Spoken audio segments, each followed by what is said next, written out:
Okay, just testing audio. 1, 2, 3. 1, 2, 3. Okay, good.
We will start in 2 minutes at 9:02 a.m. Just want to make sure we get some last minute people to show up.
Good morning.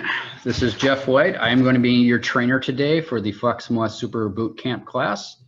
This class is going to be about 4 hours long. What we're going to do is we're going to do about 45 minutes of instruction, 5 minutes of review, and then take a 10-minute break. So that 10-minute break will be about the last 10 minutes of the hour. We're going to cover all kinds of information. Basically, what this class does is gives you the skills that you need to be effective in FlexMLS from the start. So the first hour, we're roughly going to do the dashboard and then the FlexMLS menu. The second hour, we will be focusing on the quick launch bar and the quick search. The third hour, we will continue doing searching and then talk about subscriptions and portals and emails for your client. And the fourth hour, we are going to be focusing on downloading the app, and then I'll show you how to use the app. There will be some other classes later on in this week. We'll be doing portals and subscriptions, CMAs and stats, contact management. So I will cover a little bit of that in this class, but we're going to be doing it much more in depth for those other classes. And I just want to make sure that everyone is muted. Looks like that would be the case. Okay, so there is a chat button down at the bottom of your screen. If you click on chat and then type in your question. Is anyone else having problems hearing me? You can type it into the chat, but my audio is on. I'm just going to test for a second. I can hear my audio. Okay, so there is a chat button down at the bottom of the screen. If you type in that and then type in your question, then I will be checking the screen periodically to look for questions. If you send me a direct chat to Jeff White, I may not see it because I'm teaching off of one screen, but I'm looking at the questions on another screen. So any questions you have, type that in. And depending on what time we finish at the end of class, we may just keep it open for Q&A. So if you have any general questions. So let's get started.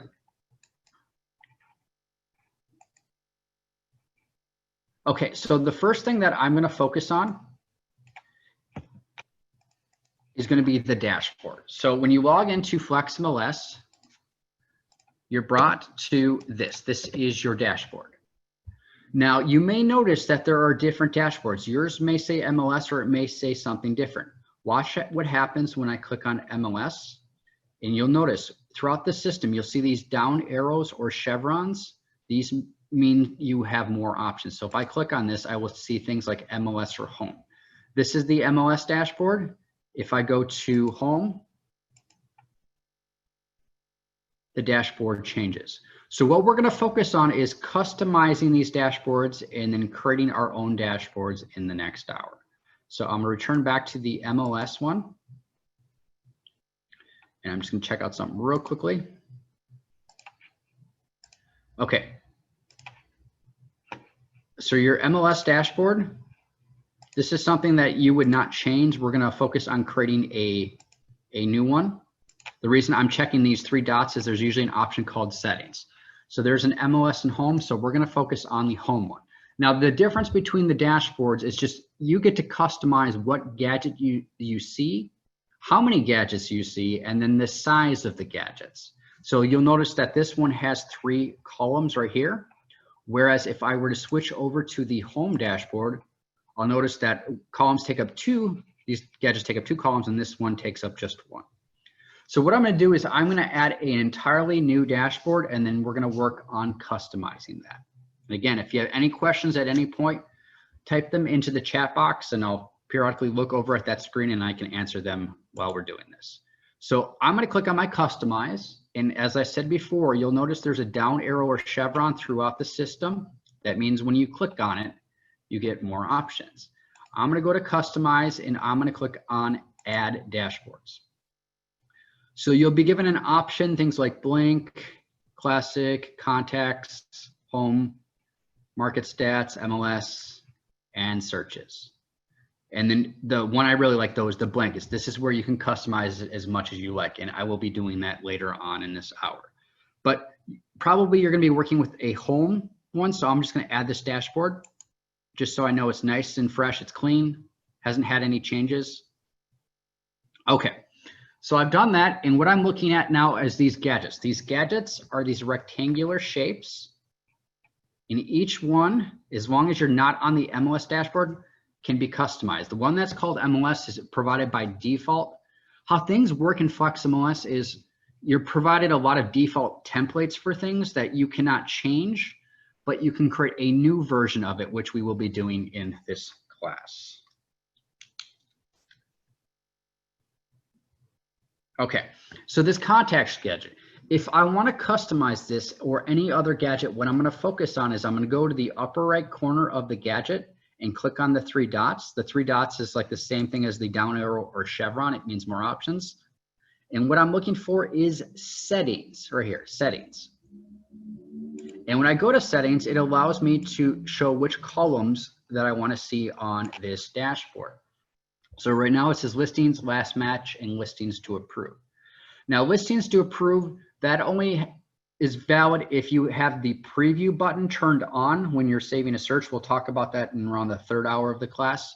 Most people won't use preview. What preview does is when it sends out subscription listings, it sends them to you first and you have to do something about them. That's really only if you have very picky clients. But what I'm gonna do is I'm gonna select a few other options. Now watch what I do on the screen. If you have a PC, you're gonna hold down Control. If you have a Mac, you're going to hold down Command and you're going to click on something or click it again and it will unselect. So what I'm going to do is I'm going to unselect listings to approve, and I'm going to do favorites, and I'm going to do last active. So I've selected these 4 options, and when I'm done, I'm going to click on save. So what that does is that contacts gadget now is going to show those 4 columns for information for a client. I don't currently have any clients in here, so you don't see anything, but I will add contacts later on in class and you will notice they're going to show up here. Now, a quick note about these gadgets. These gadgets are like a gateway into the system. So it's kind of shows you a preview of certain things. This contacts gadget shows me some basic information, but it doesn't show me everything. So watch what I do. If I want to go into actual contact management, I'm going to go over to contacts, and you'll notice it says click here to go to contacts. I'm going to repeatedly say this throughout my classes, but watch the behavior of your mouse, especially if there is hover text. When I go over contacts, I notice it says click here to go to contacts. I may not realize that this is actually a clickable link. So watch what happens when I click on it. this shows me some basic information. And if I go into contacts, this now brings me into contact management, the whole thing. And I'm just going to add a contact really quickly.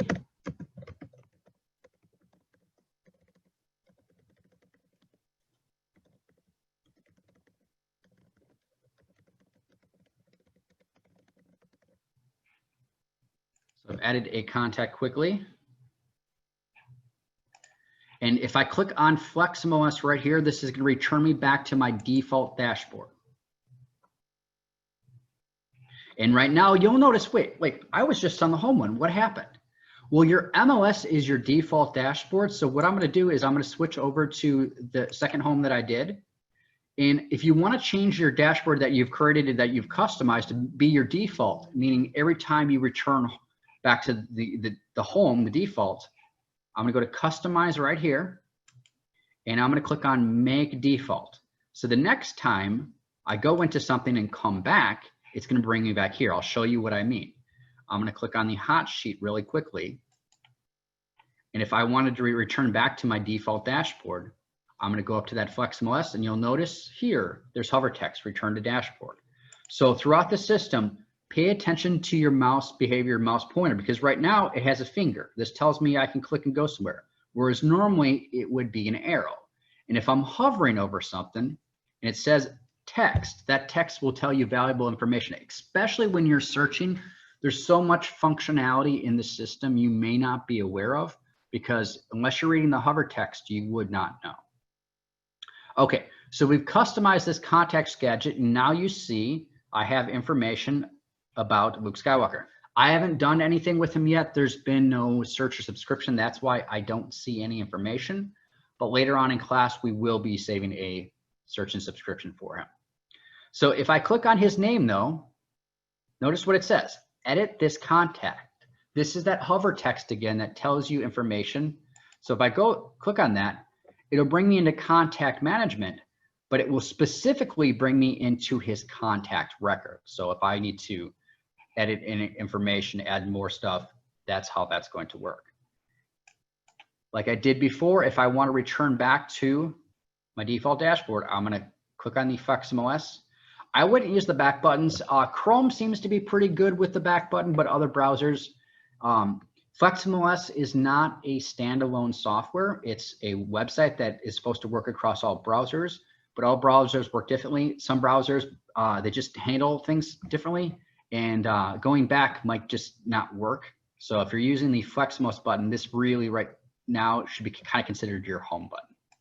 So I'm going to click on that, and that brings me back.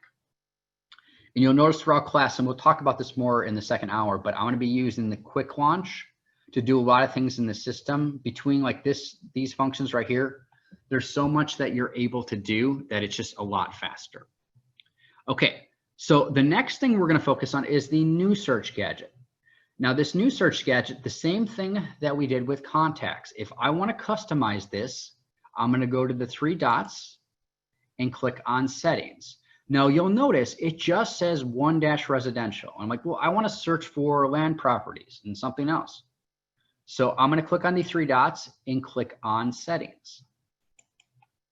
And when I do that, I notice that it says residential, income, land, rental, commercial sale, commercial lease. There's a bunch of different options.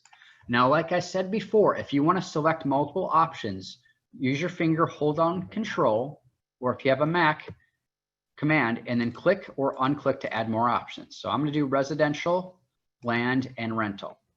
And I'm going to click on Save. Now, before I click on Save, I do want to point out something, and we'll talk about this later on in the second hour of the class.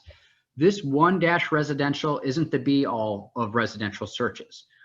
That is a template that is provided for you with certain fields on the left side, like maybe 10 or 15 fields. If there's certain fields that you're not interested in, you can remove them. And if there's certain fields you're always searching on, you can add them and create your own template. So I'm going to create one called 0-my residential. The reason I'm going to call it 0 is because this is alphanumerical. So if I always want it to be up at the top, I will be able to see that. But just be aware, these right here, these are the things, like I said, with the MLS dashboard. you're provided like a default template with some information that you can't change, like this 1-residential you can't change, but you can create your own called My Residential or Jeff's Residential that has the information that you can see. So FlexMLS lets you customize a lot of things, but it doesn't let you break the original functionality, because a lot of people would play around with it and then break something and then like, well, what happened there? Okay, so I'm gonna click on save. So now I see that I have a residential search, rental, land, and MLS search. So if I wanna start a search from my default dashboard, I can click on residential.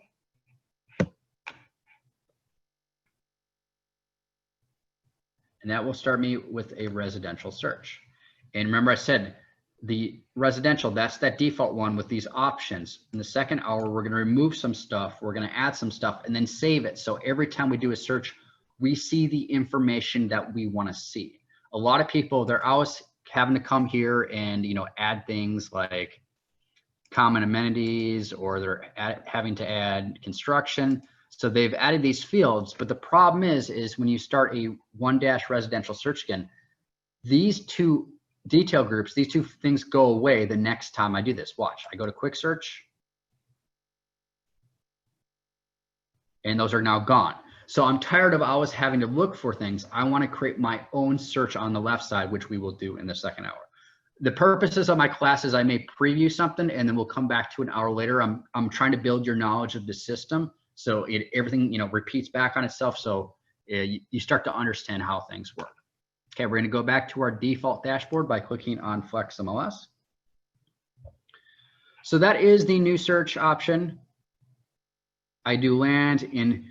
Whenever we create our custom one as well, which we're going to do, we're going to go to the 3 dots in settings and we're going to add the custom one. So that one is always available right here on the front of our screen. Okay, the hot sheet gadget. This is where it gets a little bit of fun. So you'll notice this hot sheet gadget says 24 hours. And when I click on the down arrow or chevron, I see 48 hours, 72 hours, and 1 week. So if I go back, say 48 hours, this is going to update. And you'll notice 48 hours has 82 new listings versus 24 hours has 196. You're wondering, how is that possible? Well, because it's Monday. Monday always goes back 72 hours because of the weekend. But you'll notice, okay, right now, everything over the weekend, the last 72 hours is new listings, 196. And then when I click on new listings, 196, this is a lot of information. See what I mean by I said the 72 hours? That always happens on the Monday by default. So there's 196 listings. Let's see. We get this way, or I could do the one-line view by clicking on this. Now, the problem with the 196 new listings is some of you may work all of Space Coast, but others may work just in specific areas. This is a lot of information. So what I'm going to do is I'm going to customize that hot sheet gadget just for the areas that I work. And I'll show you what I mean. We're going to return back to our default dashboard. And we're going to look at that hot sheet gadget. Now, like we did with the previous gadgets, if we want to customize something, we're going to go to the 3 dots and we're going to look for settings. And when I look for settings, it says area and property type. So if I want to customize this by an area, it's very simple. I click inside this box and it shows me all the areas. If I know what I'm looking for, just start typing in. I'm going to type in 253. So now we see there's the X there if I want to remove it. But watch what happens when I type in 254. I can have multiple in this. So I'm going to do 253 and 254, and I'm going to click on save. So now this hot sheet gadget just shows me the areas of 253 and 254. You cannot change the name to my hot sheet here. That's one thing that that it does not allow you. So what it's going to do is it's going to show you the areas that you choose. But you could, and what you could do is create an entirely new dashboard. And I'll show you what I mean. If I went to customize, watch what I do. I'm going to go to add dashboards. And we're going to do this with stats later in class, but I could create an empty dashboard called My Hot Sheets. I'm going to create that dashboard. And if I added hot sheet gadgets, which I'm going to find if you just go through the different options, we see the hot sheet gadget right here. I could add, say, 4 different hot sheet gadgets. I could have one for Merritt Island. I could have one for Satellite Beach. I could have one for Melbourne Beach. You can customize it as many times as you would like. So if I created, again, a custom dashboard called My Hot Sheets, we see that there's, and I'm going to move this over. We see that there's 4 gadgets. Or it looks like that. You can customize each individual one, and it'll tell you the name of the area where you're searching for that is. So if you want to get really granular that way, you can create a dashboard called My Hot Sheets, just not a specific, you can't rename the hot sheet gadget, if that makes sense. Okay, so like, wait, what happened to my home dashboard? I can go here and click on the home, or remember, because I made it default, just click on FlexMLS and return to my default dashboard. So this hot sheet is 253 and 254. Now I created my own dashboard and added 4 hot sheet gadgets. This time I'm going to add another hot sheet gadget just to the home one, and I'll go slowly to show you what I just did. Okay, so I have a hot sheet gadget with 253 and 254. I work that area primarily, but I'm interested in another area watching. So what I'm going to do is I'm going to go up to customize, and then I'm going to add a gadget this time, just because I'm just doing one gadget. I'm not doing an entirely new dashboard.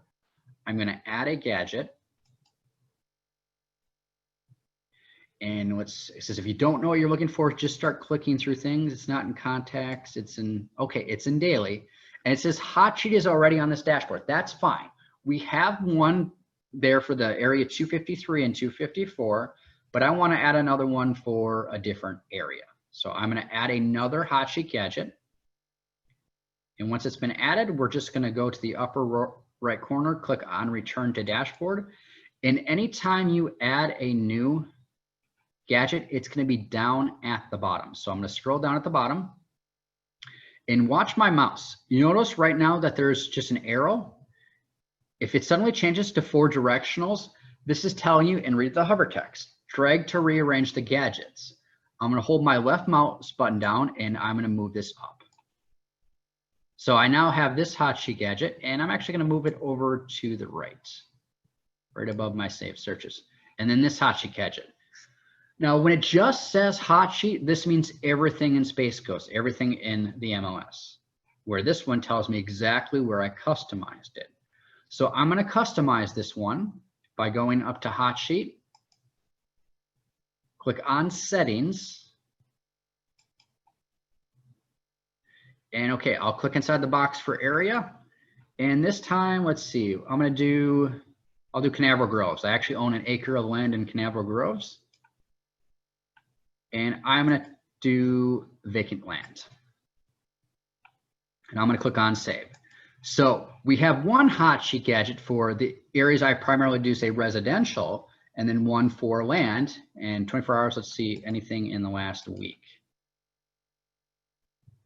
Okay, nothing new in the last week. But if I were to click on any of these, and you'll notice that hover text, there are no new listings display, but when I go to contingent, click to see all listings for this event. So I click on contingent. This will show me the contingent, but, okay, there we go. And if you want to switch to any of the other options in this upper left corner, remember, whenever you see that down arrow chevron, that means more options. So if I wanted to go to, say, like extension, I can go to extension. So when we want to return back to our default dashboard, we're going to click on FlexMLS. And this is our default dashboard. But remember, based on the question that Rowena asked, can you create something called My Hot Sheet? You can't change the gadget to My Hot Sheet. But what we did do, and I'll do this again when we do stats, is we created our own custom dashboard called My Hot Sheets. And I'll show you. Now we have these 4 right here. And I actually added, looks like I added 5 of these. So if I wanted to customize each one of these to different areas, it's very simple. Just watch what I do. We're going to go to the 3 dots. And right now you're thinking, okay, he's going to go to settings. We're going to go to settings and let's do Mim Scottsmore. And I'll click on save. And then the next one, go to the three dots, go to settings, and I'm going to do 102 and I'm going to do 103.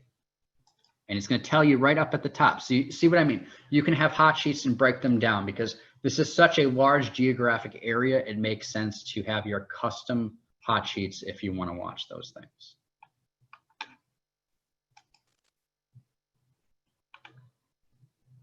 Okay, so let's continue. We're going to go down to my listings. Now, I'm not an active realtor. This is a test account, so I don't see any information here, but you may see some numbers. And how you should look at FlexMLS is anytime you see blue text like this, it means you can click on it. So a lot of times there's going to have hover text for it, but if you see blue text, you can click on it, and then something like the number as well. This is blue text. If you saw a 1 or a 2 or a 3, you could click on that. And if you even scroll down, you have listing maintenance. You can add listings. If you type in an MLS number here, you can change the listing or pull up complete listings. And this my listings right here, just click here to go to my listings. So this is just like what we saw in the other ones. Up the upper left corner of a gadget is the header, but it's a shortcut. So if I actually want to go into my listings, all of them, click on this, my listings. Now I won't see anything, but if you have active listings, this will bring you and show you your listings. So the gadgets again are kind of like a gateway into the system, but it's in a visual, it's right in front of you. So whenever you log into the system, you can get to stuff very, very quickly. But there are a few things that I want to point out with my listings that I think are important. If I go to the three dots, just like we did before, I can customize this. So I'm going to go to settings. Now, days to expire says 7. So if you have any listings that are going to expire in the next 7 days, you'll notice next to the listing that's going to expire, there'll be like a number 1 or number 2 or number 3. That's a visual reminder. I may want to switch this to 14. 7 days may not be enough. And also days sold. If you want to see everything you've sold in the last year, I would recommend changing this to 365. And you have a my listings right here or my office listings. So if you want to see all the office listings, like say maybe you're an administrator and you want to watch that, you can switch from my listings or my office listings. And I'm going to click on save. And so again, I still don't have any numbers here, but if you saw listings to expire suddenly said 1 or 2 or 3, you know in the next 14 days or whatever number you set it to, it's going to let you know. Now, I don't think that's good enough as a reminder for expiring listings, so I want to show you one other location where you can do this. Now, up on the quick launch bar, which we will be focusing on in the second hour, I do want to give you a little preview. We're going to type in the word general. And when I type in the word general, there's something called general preferences. Inside of general preferences, there is an option for you to change an email notification. You can turn on an email notification that lets you know your listings are going to expire. So we're going to do that right now. Again, to sum up what we just did. Up in your quick launch bar, it gives you functionality that you can type in a menu item. And there's a menu item called General Preferences. So I'm going to click on General Preferences. And when I do so, it brings me this screen. There's all kinds of different things that I can do here. I'm not going to worry about that right now. But I do want to point out, keep scrolling down, expiring listing notification. It's 5 from the bottom, 1, 2, 3, 4, or actually 6. Looks like they've added some new functionality. Expiring listing notification. It says send email notification of expiring listings once per day. So this is that extra reminder because if you're busy, you may miss it if it's just done once. So send email notification of expiring listings once per day and it's 7 and it's grayed out. I cannot change this until I check the box. And here I'm going to put in 14 days. And then once per day per each of the 7 days. So it sends me once 2 weeks beforehand, and then 1 week beforehand, it'll send me one every single day. And then so what I'm doing is I'm going to click on save.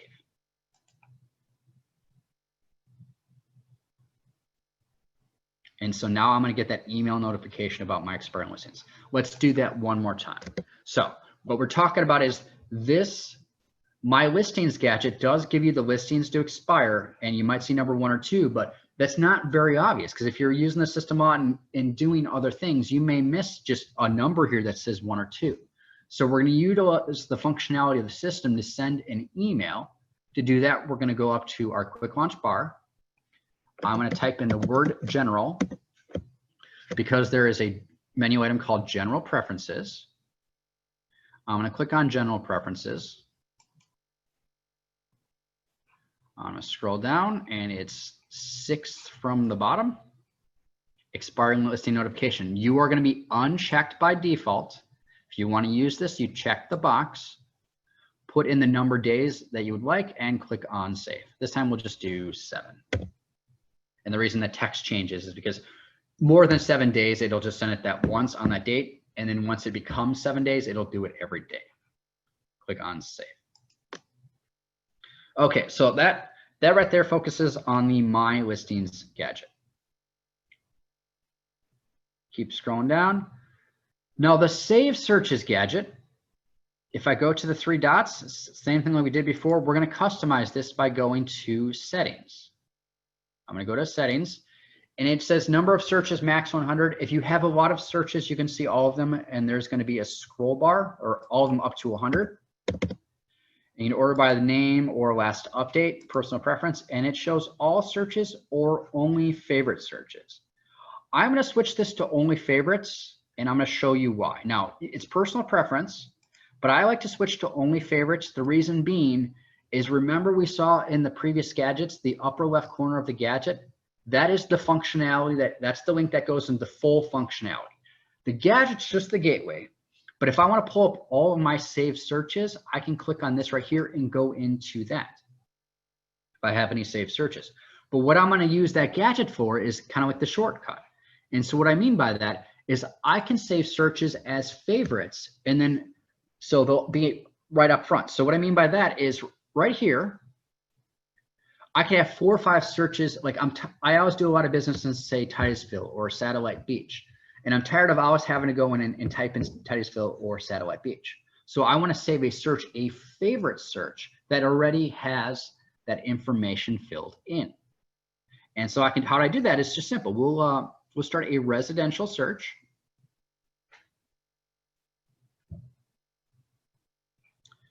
And we'll look at an area. Let's see, where's Satellite Beach? There we go.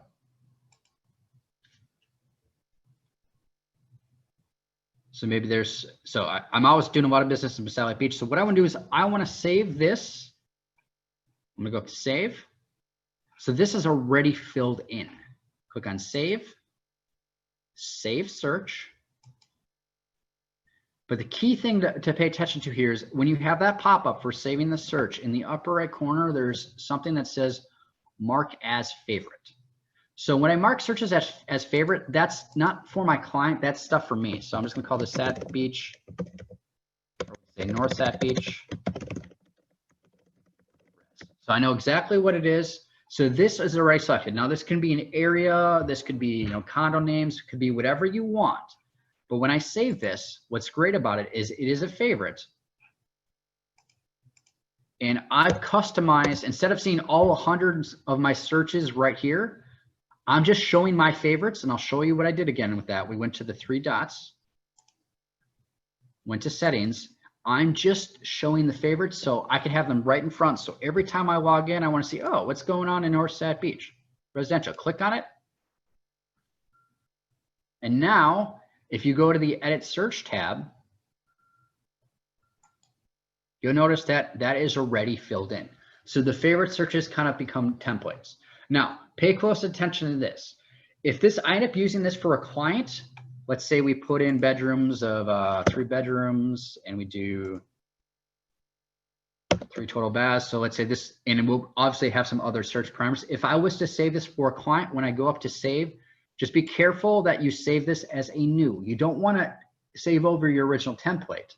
So if I save a search, you'll see right now it wants to save it as existing. I don't want existing because that's my template, that basic information. This is for a client now. So I'm going to click on new, And we're going to call this Luke Skywalker, 3-bed, 3-bath. I don't save over the existing one because I want that Norsat Beach Res always to be there as a template. And I don't want it to mark it as a favorite because this is for a client. The favorite searches I use for myself for looking up stuff, where for my clients, I uncheck that. So I click on save, and now I have a search called for Luke Skywalker. So if I return back to my default dashboard, I'll notice because my save searches gadget just shows my favorites, I don't see the one for Luke. If you want to see them all again, you can go to the 3 dots, settings, and switch to all searches. But again, I like to use that save searches gadget as, you know, a gateway, because if I want to see all my saved searches, there's a couple different ways to do it. I could just click on save searches right here, or we could pull it up in the quick launch bar, which we will do in the second hour. I see all my searches, I see just my favorites, and then I see drafts. Now, what's great about drafts is if you're doing searches in the system, but you forget to save, the system will save any changes that you do as a draft. And so you can pull up a draft.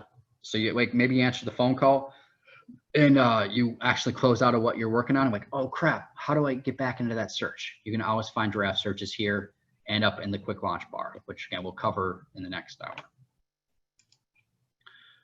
Okay, so what are we gonna do next? Display listings. So this is my last gadget I want to talk about here. The display listings gadget. If I click on the 3 dots, now you know to customize, what do? You click on settings. Now the display listings gives you multiple options here. You can do my listings, you can do my office listings, or you can do any of your searches, but I find most people don't do that here. But my listings are office listings. I find a lot of people will switch this to office listings, because they'll keep the my listings for themselves and then do the display listings for office listings. And you can sort the grid by, you know, whatever you want to do here, MLS number, price, whatever, and click on save. Now this is a test account, so I'm not going to see any information here. So that is some basic dashboard maintenance. What we did is we looked at gadgets, we customized them. The first thing we did is settings. Display listing just means I guess it just means that display all of your listings, really. It's not something you can change.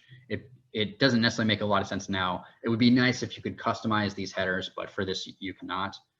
So just a little bit, we'll show you numbers and then like the address, and you can click on it, and just a summation in a list format of your listings. So the first thing we did is we customized the gadget by clicking on the 3 dots and settings. Then what we did is we changed the order. Now watch my mouse. I have a arrow. Whenever I hover up the top of see now it's a finger. The finger means you can do something, you can go somewhere. But when it switches to the 4 directionals, this means you can drag to rearrange. I hold down my left mouse button, I bring it to where I want it to go, and then I let go of the mouse button. And that's now moved it up. So those are the 2 things. Then the third thing you can do is if you go to customize, we can change the layout. Now, right now, this layout has gadgets that take up 2/3 of the screen and gadgets that take up 1/3 of the screen. I may prefer these if I have something like this where there's a hot sheet and I have multiple areas and I want to visually see them on the screen. Because right here, notice how this one says Canaveral Groves and there's a comma. I have to hover over it to see, okay, it's Canaveral Groves and property type of vacant land. So you may want the width of two columns and then the one width, depending on how you use this. But if you want to customize how this works, the actual layout, we're going to go to customize, change layout. And what it does is up at the top, it's now going to give you these options, so like a full screen, 2 columns. We have the 2/3 and 1/3, the 1/3 and 2/3. I personally like the 3 columns. It uses the space more efficiently. So I'm going to switch to the 3 columns, and you'll notice now it hasn't moved these over. So I physically wanted to move them over. Just, wait till we get the 4 directionals and just drag it over to the right side. Drag it over to the right side. There we go. So now I'm using the 3 columns, and I'm going to use the 3 columns for the next dashboard we're going to do. We're going to do an actual stats dashboard. So if we go up to customize, we're going to add a dashboard, a new dashboard with some basic information. Now, the dashboard we added before was called the blank one, which we called my hot sheets. And we'll just go back to that. So you can customize these dashboards as much as you'd like. We did one just for hot sheets. Now there is already a pre-made one called statistics, which has 6 different gadgets, and I'm going to show you how that works. So we're going to go up to customize. We're going to add a new dashboard. We're going to ask how many dashboards you can make, as many as you would like. So before with the ones we had called my hot sheets, I did this for the blank and nothing is there. I have to physically add gadget after gadget, which we did with the my hot sheets. But there is a really cool one if I scroll down called market stats. And it has absorption rate, prices, inventory, sale to original list price ratio, sold days on market, and volume. And I'm going to click on add dashboard. And so it's pre-made. It has 1, 2, 3, 4. And I'm going to move this over. So the default is kind of like a 2-column thing. I could always switch this. I'll switch this to be 3 columns if I'd like.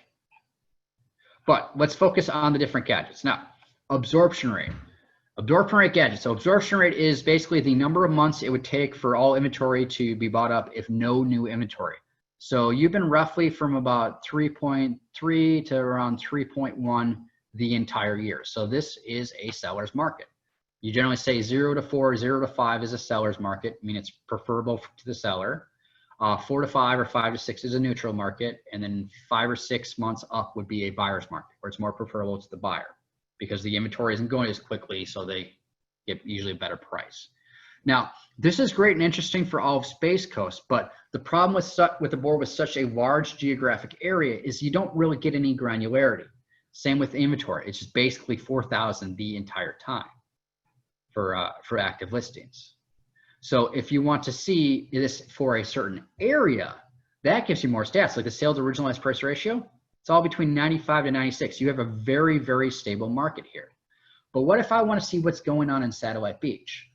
So what I can do is I can go to the 3 dots, and this is just like we did before. We customize this by going to settings. So I'm going to go to settings for the absorption rate. I'm going to click inside my location box. Now pay close attention to this description. When I click inside the box, it gives me some suggestions like subdivision names. And people are like, oh, those are the only options? No, these are just suggestions. If you start typing in something, it'll actually narrow it down. So I'm going to type in Satellite Beach. The reason I keep focusing on Satellite Beach is because I lived in the complex that was 55 Sea Park for 2 years. So I can do the city of Satellite Beach or the area. So I'm just going to do the city because there's multiple areas. Now pay close attention to this explanation. Watch what happens when I click North Satellite Beach. It adds it. And if I type in 382, this is also Satellite Beach in Indian Harbor. When I double click, it doesn't let me add it. It only allows me to use one option here. So there's a few ways I can do this. I could do a city, or when we're going to be doing mapping later on, we'll do a little bit of mapping in the searching class, but in my advanced searching class later on in this week, I'll focus much more time on the mapping. This class will kind of be like a preview of a lot of different things, but things like mapping, it really deserve, and the advanced searching deserve like their own hour. So this will only allow one option. So I'm going to click on that X, watch that hover text. It says remove this location. So I'm just going to do the city of Satellite Beach and click on save. Oh, someone just took over.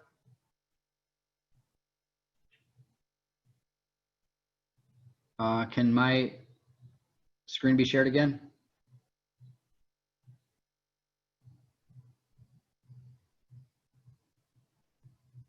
Oh, for the number for the buyer's market, generally 5 to 6 months and above is going to be a buyer's market. Some people say 5 months, some people say 6 months. See if I can share my screen again. It's Marsha Miller that has it. Okay. Okay, I'm gonna see if I can. Okay, there. Okay, my screen is, so someone took over for a second. Okay, so I'm gonna click on save. And so we see the absorption rate for city of Satellite Beach residential. So this is a little more interesting. So we have more of a range. We have 3.2 down to 2.6, and then it's moving back up. So this is the absorption rate for the city of Satellite Beach. Well, I want to create another absorption rate gadget for Indian Harbor Beach. Well, how do I do that? We just did that. We go up to customize. And I'm not going to add a new dashboard because I just added the dashboard. I'm now just adding one individual gadget for this dashboard. So we're going to go to add gadgets. And on the left side, it's going to give me the different options. I know I'm working with stats, so we're going to go to statistics and absorption rate. It says it's already on the dashboard. That's fine. I'm going to click on add another. And I'm going to return back to my dashboard. And so, like I said before, your new gadgets are going to be down at the bottom. So I'm just going to scroll down the bottom. There it is. Wait till I get the 4 directionals. Hold my left mouse button, and I'm going to move this one up to the top.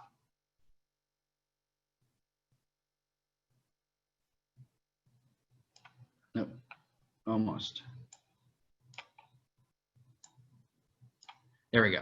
So this absorption rate by default is everything in the MLS. So if we want to customize this for a specific area, I go to the 3 dots, go to settings, click inside the location box. Again, not the only options, just the default ones. I'm going to do Indian Harbor. And so I'm going to do the city of Indian Harbor Beach, click on save. You can only select one option. If you need to do multiple options and like an area is not going to work for you, you can draw map shapes across multiple cities or multiple areas, and we will talk about that later on in class. Because if you can only select one, create a shape that encompasses multiple things. So I'm going to click on save. And now this is the absorption rate for Indian Harbor Beach. So now we actually see quite a difference in variety. So properties are going really, really quickly in Indian Harbor Beach, more so, or more than a month than in Satellite Beach. So this kind of stuff is just a basic breakdown of, that you can visually look at. There's going to be a stats class later on where I'll talk about the market summary report, which allows you to print this and play around with the numbers. This is just kind of like a visual. This is the gateway into information. So we're just going to sum up this section for a few minutes, and then we'll take a 10-minute break. So what did we talk about in the first hour? We talked about the dashboard. And so we're going to we focused on 4 things that we can do with the dashboard. Number 1, we clicked on the 3 dots and we went to settings so we can customize the information that is inside this. So if I customize the contacts gadget, I get to see what columns are there. If I hold down Control or Command, I can click or unclick things and click on Save. And so now this contacts gadget shows me some visual information. If I want to go into Luke Skywalker's record, I can click on this right here, but this is just that gateway. If I want to go into the actual contact management functionality, use the upper left corner of each gadget, should bring you somewhere. So this will bring me actually into contact management. Go back to FlexMLS to go to my default dashboard. Then what we did is we changed the order. So if you want to change the order of a gadget, wait till you get the 4 directionals, use your left mouse button, and you can move things around. Then the third thing that we did is we added a new gadget. I want to add another hot sheet gadget. So I go up to customize. See that down arrow chevron means more options. And I'm going to add a new gadget. And I want to add another hot sheet gadget. So where is that? That's under, okay, that's under daily. It's already there, that's fine, because I want another, I want a third one. Once it's been added, then I can return back to the dashboard.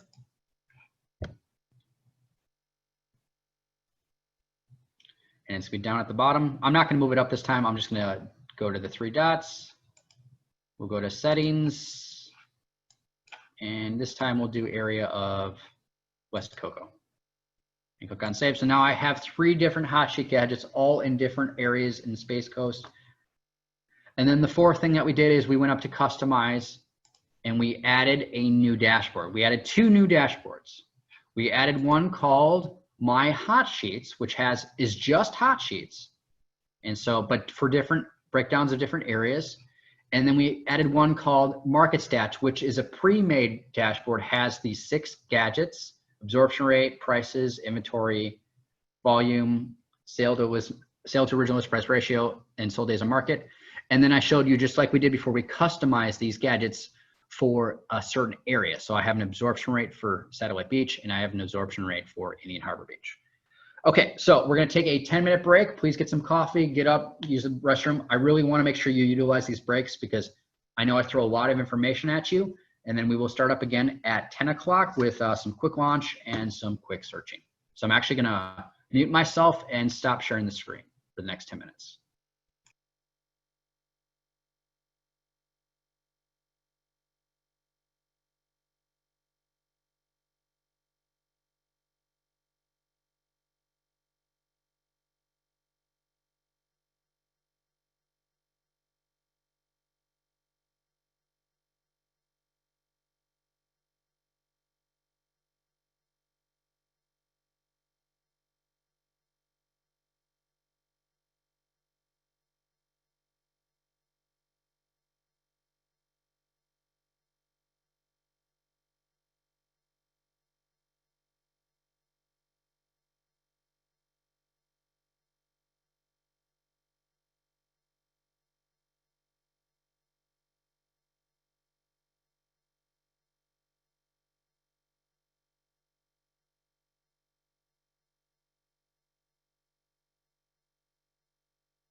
We're on a short break, Laz.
Okay, we're gonna start up in 2 minutes at 10 o'clock.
Okay, we're gonna get started again.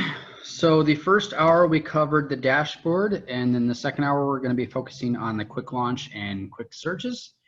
Now, for those of you that have just started with us this hour, this super bootcamp class really is, it's trying to give you the skills that you need to become effective in FlexMLS, but it's not gonna be everything in FlexMLS. So I'm gonna, cover some things almost briefly, and then in the classes later on in the week, we'll be doing much more in depth.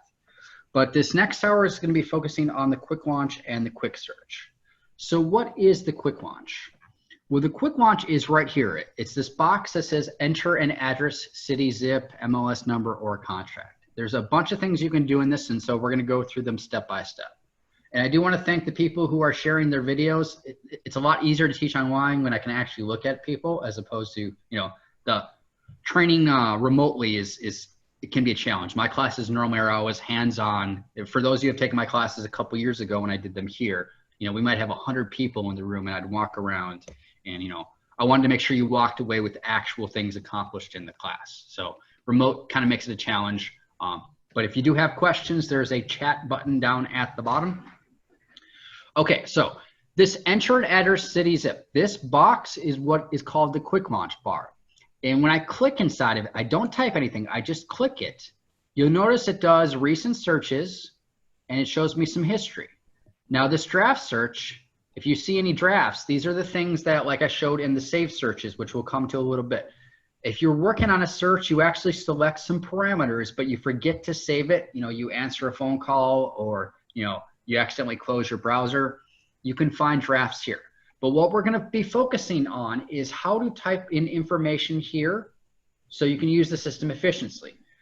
So why is this important? Well, your day-to-day, it can be nice to use the system, but other ways of using it is, let's imagine that you're working in open house, and you bring your computer to the open house, you have it on the kitchen counter, and you have a lot of people coming in and out of the house, and someone comes up, they walk around, they look at the house they're not really interested in, but they want to talk to you because you're an expert. You may not be an expert. You may be new to FlexMLS, but they don't know that. They think you're the expert. And so they ask, well, what about this price range in this area?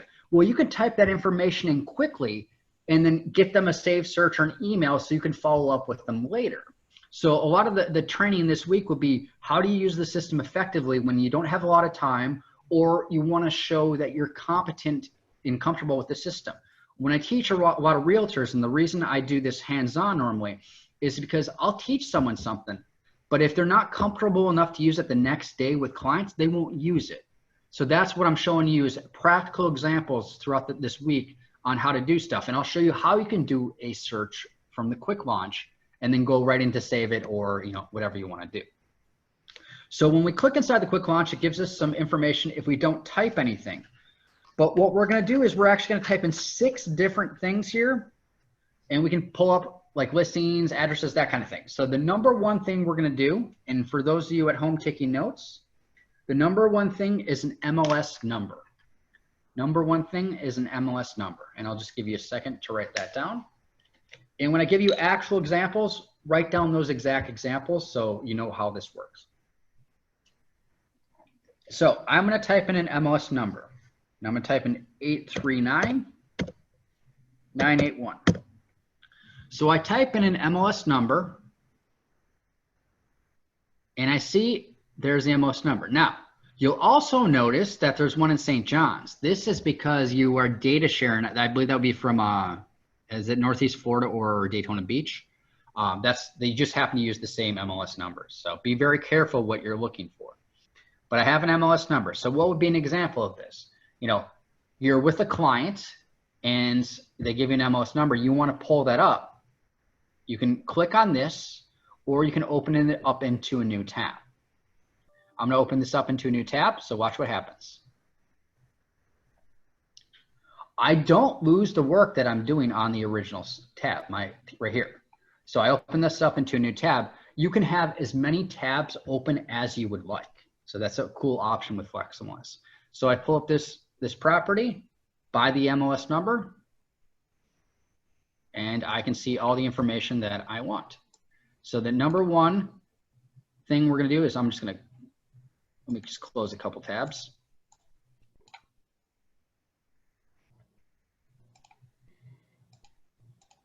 Okay.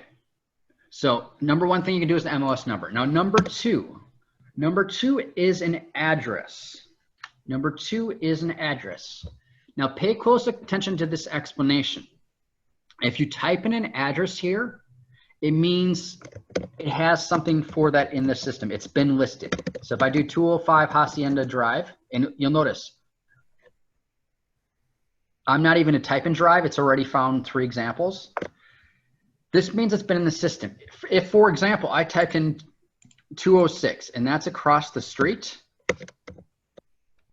and nothing comes up, that means there may be a house there. It just has not been listed in the system. So anytime you type in an MLS number or an address, it has to have been listed in the system. So I type in 205 Hacienda. I see it's been listed 3 times. Now, whenever you type in something in the quick launch, when it returns results, the most it would return would be 5 results. This may have been listed 10 times.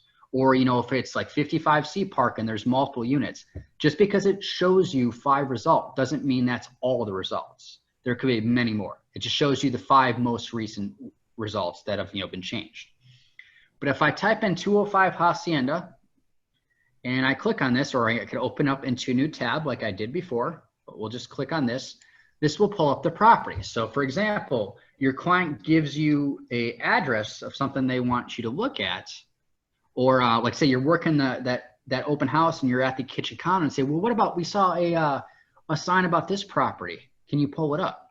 You type in that address and then you pull up that property. So the number 1 was an MLS number. Number 2 was an address, but an address of an actual listing. Again, if you were to type in 206 Hacienda, it won't find it because assuming that was an actual property, it has to have been in the MLS before. Now, number 3 is radius. And there's a bunch of different ways you can do a radius. Number 3 is radius. And to be clear, like I said with address, it has to be in the system, but with the radius, it doesn't. A radius just has to be an actual location. So if I were to type in 1 mile from 206 Hacienda Drive, and that was an actual address, Google can find it. What's going to happen now is this information gets sent to Google, and then Google is going to put a radius around that property. So what do I mean by that? I could do 1 mile from, 2 miles from, 3 miles from, whatever I want. So we'll do 1 mile from. And this time we'll do 401 Norwood Avenue. So 1 mile from Norwood Avenue. Maybe I think I probably got I wrote that down wrong. Let me do 205 Hacienda. The problem with me, I start to prep at 5 in the morning before I've had coffee, so I sometimes can't read my own writing. Okay, 1 mile from 205 Hacienda Drive. And you'll notice that it says residential income and land. Whenever you start a new search through the quick launch, it just shows you three options, alphanumerically. So if you needed to do commercial, you would just preface this text with saying commercial. And now you see the options for commercial sale or commercial lease. Or if you were to type in res for residential, or is it called rental? Yeah, rental. So if you needed to do rental, because that's number 4, that wouldn't be in the first 3 results. I teach at different boards. Everything's called something differently, so I don't always remember. Okay, so if you wanted to do a rental 1 mile from an address, again, doesn't have to be something in the system. This is a fixed point that Google will be able to find. So I'm just going to do 1 mile from 205 Hacienda Drive. I'm going to click on residential, and I'm actually going to open this into a new tab.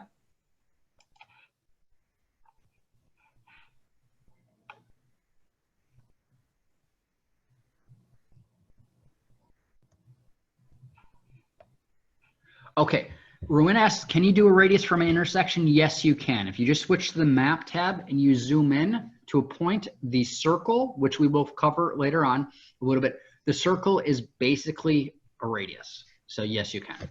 But in the advanced searching class later on, I will focus on that much more. So make sure you are registered for that class. So we do a 1 mile radius around that address, and what do we see? We see some results. And if I go to the edit search tab, I see there's that circle. But what it did is it was sent to Google right here. So sent to Google, Google found that fixed point, and then it goes around it. And if I want to get rid of that shape, click on X. And just to show Rowena what I was talking about, I'm going to zoom in. Could one of the staff members who's on the call explain when the advanced class is? I don't have that information in front of me.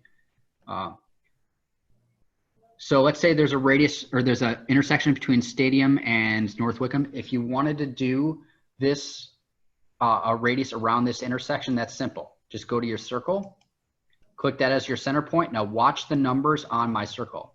There's your radius. You go and say 1 mile, 2 miles, and that will allow you to do the intersection. The quick launch is a quick way to do functionality. It doesn't understand everything. If you were to type in street intersections here, that's not going to work. But if you could switch to the map tab and do that automatically like that. And then will this show for closed as well as active? Yes, any shape that you draw, and I'll do that one more time. 1 mile from Hacienda, I could always preface it by saying closed within last 6 months. Do comma. Now you'll notice I'm going to use a comma when there's different types of syntax, and it will make it more understandable when we type in like full searches here. So if I were to do residential, it's going to show me everything that's closed in the last 6 months within 1 mile from the 205 Hacienda Drive. Okay, in the chat there was just posted the other classes and the times that they will be. Thank you, Kathy. So now this is closed within the last 6 months, 1 mile from. Otherwise, if you were just to do, say, 1 mile from 205 Hacienda Drive, click on residential, you can just switch to the, once it loads, click to the edit search tab right here. And then you could do your other, if you wanted to just switch to, say, closed, just click on that. So we'll cover that a little later on in class, how you can select multiple statuses. Great questions, by the way. Please keep them coming. Okay, so we can do a location around an address. We can do it around an MLS number. So 1 mile from 839,981. Now, make a note of this. Whenever you do a radius around an MLS number or an address, always switch to the map tab and make sure it's correct. If someone mapped the property incorrectly, and that does happen, especially like say land properties, you're gonna have a radius around an area that you're not actually searching. Same thing with an address. If someone puts it incorrectly, or Google. I mean, Google's been really good about like finding stuff, but if it can't find it, you wanna check, make sure it's not in Kansas. So I'm gonna do 1 mile from 839,981. 988 or 981. And if these things that I'm typing in, make sure you're writing these down in your notes. So I'm gonna do residential. And like I said, check the map. So I'm gonna switch to the map tab right over here. Once it's loaded, it's gonna be my list of results, but I'm gonna switch to the map tab. I will see. Okay, is that actually where it's supposed to be? Yep, that's correct. I know this is in Merritt Island. So, you know, it's not in Kansas or Mongolia or something. And then we can do 1 mile, 2 miles, 3 miles from. Now this doesn't always work. So this one, you always want to check the map tab. But what I'm gonna do is I'm gonna do 3 miles from Melbourne High School, Melbourne FL.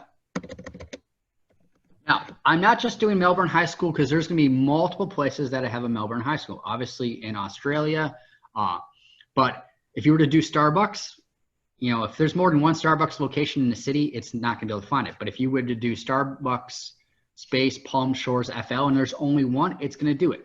So this is a location or a landmark, and if Google can find it, we'll see if this works. Melbourne High School, Melbourne, Florida.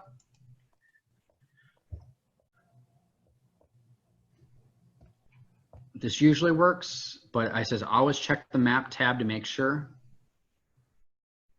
This is newer functionality, and like some boards I work at 100% of the time, it's fine. Other places, it doesn't work. When I teach in Mexico, it does not work because there's the addresses. So let's check the map. Yep, that's 3 mile radius around the Melbourne High School. So how would this work? Well, let's say you have a client who is going to be the new principal at Melbourne High School, and he says, I want to live within 2-3 miles of that location. You can do a search around that location and go to your edit search tab and put in your other parameters and your price, your bedrooms, your bathrooms. Or, you know, your client is a doctor who wants to live within a certain radius of the hospital where they're going to be working. So, but always with radiuses, double check to make sure that it's mapped correctly. And you'll notice I'm not using commas here, because if I use a comma here, it's going to break up the syntax and it's going to think it's two different things. Okay, someone asked, when you type in this way, does it automatically put the circle around the radius? If you type in 1 mile from, 2 miles from, and then you put in a location, it'll automatically put it around there. If you want to do a manual radius, that would be where we found an intersection, like right here. We clicked on the circle, and we go out, and then we would choose a certain location. Can you enter commute time? That is not functionality that is in FlexMLS. I don't know, maybe if RPR or showing time has that functionality now, but it is not available in FlexMLS.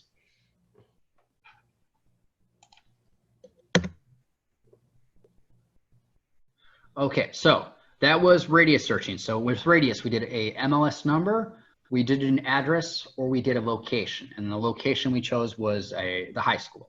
So the context is our client has, you know, is going to be working there. They want to live close to where they work. Now, the fourth thing you can type in here is a name. Number 4 is name.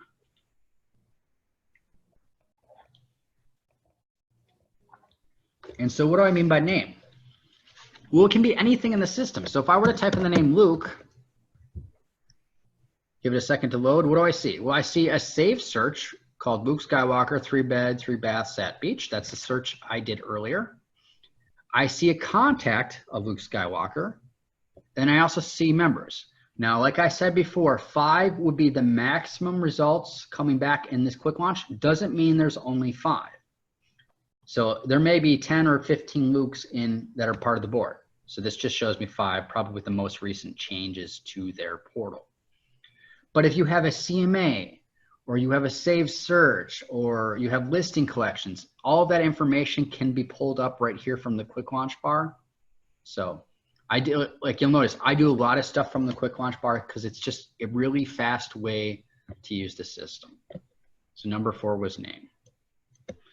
And we'll actually pull up Luke Romanoff by clicking on his name. it's going to pop up with his information. If he had a profile photo, you would see it right here, but you can see his office. And view member listings. This is why most people will use it, is if they want to view the member listings of someone. They're working with another realtor and they want to see, okay, what is this person also working on? What have they done? So you click on view member listings. If that person has anything going on, so there's nothing active here.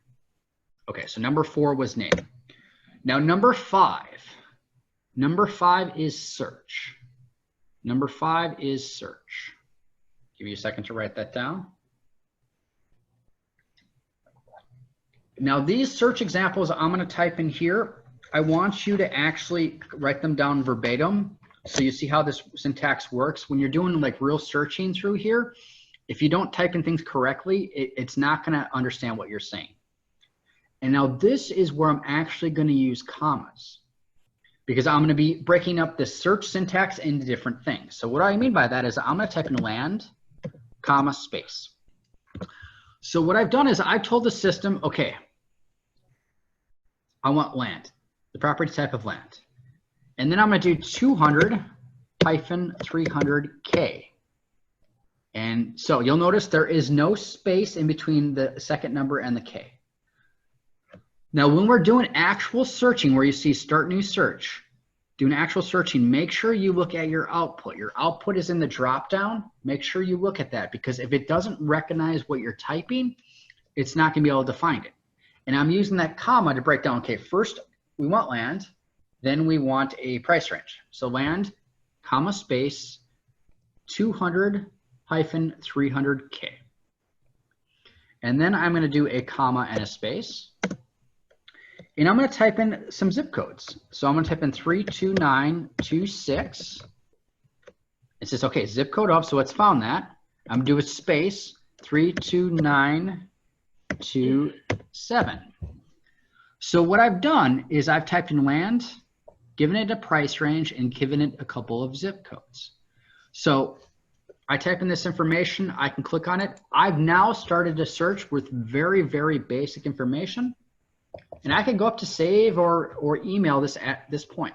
So that's what I was referring to before when, say, you're working at open house, you're at the counter, someone gives you some search, this is what they're looking for. You type them in here and you immediately can go to email or save. If you know it's a busy open house and you don't have a lot of time with this couple that came in and they want to talk to you, you set them up with a search, you email it to them and say, okay, I'm going to email you some listings. Why don't I reach out to you tomorrow when I have more time to discuss them, and then we'll go from there. So you're using the functionality of the system to look efficient, to work efficiently and look competent doing it. So if I go to the edit search tab right here, I can put in other search parameters. So the quick launch is going to allow you to do some basic things. It's not going to work for all search parameters. How it works is the quick launch works across all 150 or 160 of FlexMLS's 150 or 160 FlexMLS's customers. So it's things, bedrooms, bathrooms, square footage, things like wine refrigerator, which is a great thing to search on, but that's not something you can type in the top. That's if there was a field for that down here, and for amenities, then you would just spend another couple extra seconds, come down here, like waterfront type, do Banana River. So that takes you a couple extra seconds. Up here, it's not going to recognize that because not everyone across FlexMLS has waterfronts, unfortunately. So this is a great way to start, but you may have to finish it in the edit search tab. So this section, number 5, was just called search. So we're doing some search syntax. Just to sum up, number 1 was an MLS number. Number 2 was an address. Number 3 was a radius. Number 4 was a name, and number 5 was a search. Now the next one we're going to do, closed within last. Make sure you write down these exact words, because if you use proper English and say closed within the last, it won't understand it. So closed within last 3 months. So this could be months, this could be days, or this could be years. So close within the last 3 months,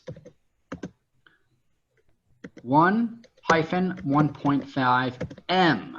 Okay, so close within the last 3 months, 1-1.5 M. So our M gives us millions.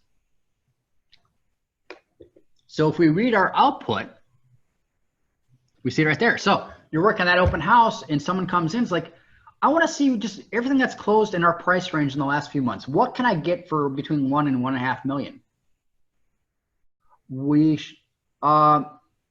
Okay, we should not use abbreviations.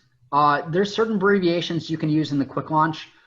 Things like bed, if you did BD, I would just use the syntax that I'm providing you to start out, because if you're not quite knowing what you're doing and you keep using abbreviations, it's not going to work, then you're going to get frustrated with it. So, and you can use Ks for thousands, yes. So if you do, if you were to do 100 to 200K, that would be 100 to 200,000. So K is thousands, M is million. So 1 to 1.5 million, comma space. And then I'm going to do City of Merritt Island. City of Merritt Island. Okay. And click on this. So someone says, let's see what's in our price range. What's been sold the last 3 months. Like maybe you want to go back 3 months because the market's really hot. If it's not, you might go back 6 or 9 months. But you know, that person's coming to that open house. Like, look, we want to see what we can get for a price range, but we're in a hurry. So you email them some listings and you show them these 4 and you say, okay, well, I'll email this to you and then I'll reach out to you tomorrow or in a couple days, and then we'll talk about getting you set up with a search in the portal, which we'll talk about later on in class. So, I mean, this literally takes me 15 seconds to type in some basic information. And for those of you that are, give me 1 second.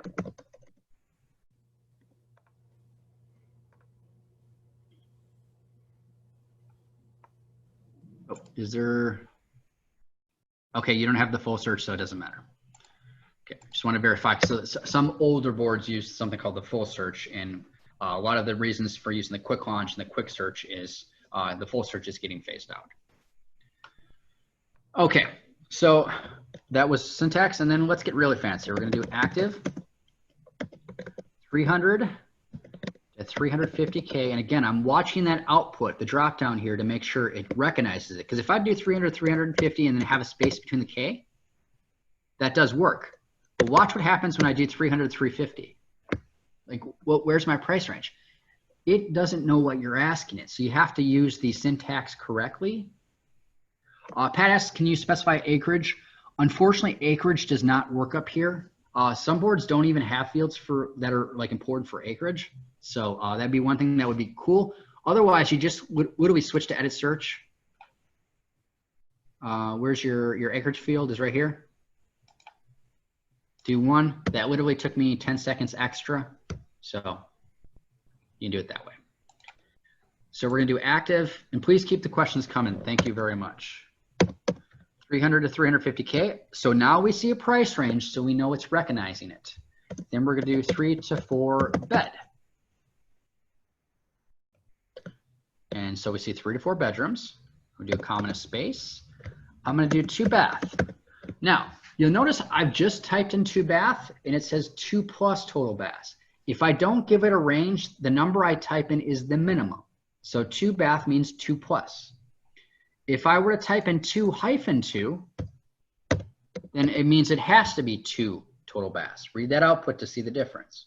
But everyone likes extra bathrooms, so I'm just going to type in 2 bath. Looks good. Okay, I'm going to do another comma and a space. We're going to do 1500 to 1800 SQFT. So you have to have those exact words, SQFT. I mean, you might be able to type in square feet, but that just takes longer. Square foot. Okay, square foot does work, so I do prefer the abbreviation of SQFT. But we give it a range of 1500 to 1800. And we see that right here, 1500 to 1800 SQFT. Or what you could do is, if you want to have just something that's larger than 1800, your greater or less signs work here is, so it has to be less than 1800 or it has to be more than 1800. See, 1801 plus. If we go to the less sign, it says 1799. So I personally just like a range. And again, I'm reading that output to see, okay, 2+ baths, that's right. 3 to 4 bedrooms, yep. 300, 350 list price, yep. Active, yep. And then our square footage range, yep. Okay. So I want to make sure everyone, I'm going to give you 20 seconds, 30 seconds, make sure everyone has written down this syntax on their piece of paper. So they have this exact, so they see how this works.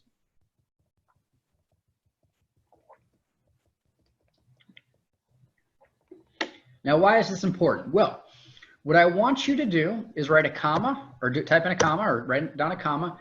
And I want you to write down the word location in your notes. Write down the word location.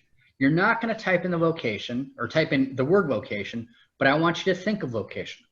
Well, what is a location example? Well, we've done locations earlier. We did 32927, which was a zip code, and we see zip code up. So you can do zip codes, and we can do multiple zip codes, 32937. So we have, what was that, Cocoa, and then this is Satellite Beach. Is there a chart with acceptable abbreviations? I don't have anything. I don't believe Flex has anything either. Basically, this kind of section sums up everything that you can do here. But if you just play around with it, if you were to type in, 3BD, and then and then that worked for you, then just do that. But that's why I kind of give you this list, because there's never been a master list I've seen with the things that work here. Even when I worked for FlexMLS, there was never a master list that I knew of. Okay, location. So there was a zip code. Also, we can do city of Satellite Beach. It's Coast Association. This is Kathy. Okay, colon, Kathy is live. Yay. Kathy,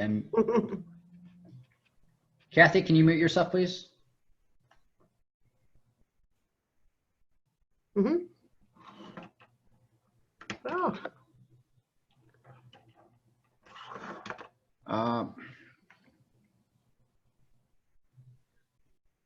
Hold on, I need to tell Kathy to mute herself. I don't actually have control over that. 1 second.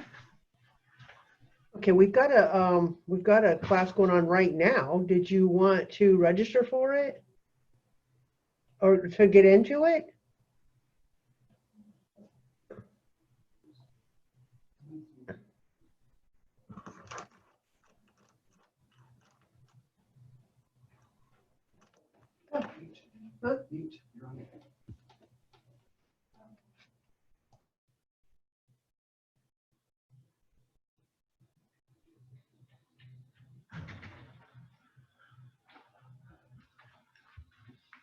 Okay, Kathy's been muted. Okay, so Courtney asked, instead of zip codes, could you type in an area number? Yes, that's exactly what I was going to do next.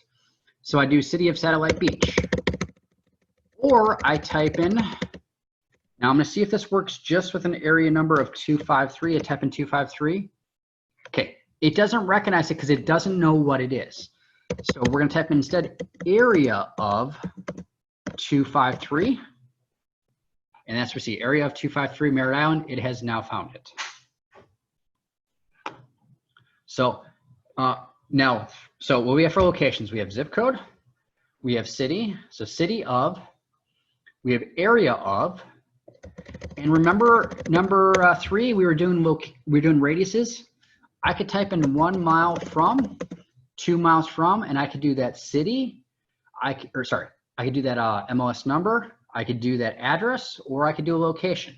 So I could do the 1 mile from, and then do a radius around the high school. So you can do all these search parameters up in the top.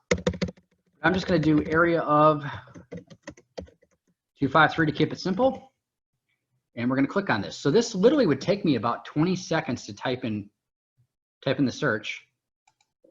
And so if you're working that kitchen counter and they give you these search parameters. So I didn't find anything for this price range. So let's just, let's remove area. And let me find an area where there are actually some results. Okay, 215. So if I were to instead have typed an area of 215, And what's cool about that is, okay, so you typed in the one, you don't find anything. Okay, we'll remove area. Say, okay, well, for that price range and what you want, these are the locations you're going to have it. So you can always go into the results by removing a location and then see where their price range will actually get them. So if we did it with an area that actually worked, we have those 2 results. Now, if you go to the edit search tab and you needed to do that acreage like Pat had asked about, just go to the acreage. And if there's, type in 1. Now, if this location, I doubt there'll be any, there's no acreages because of the location.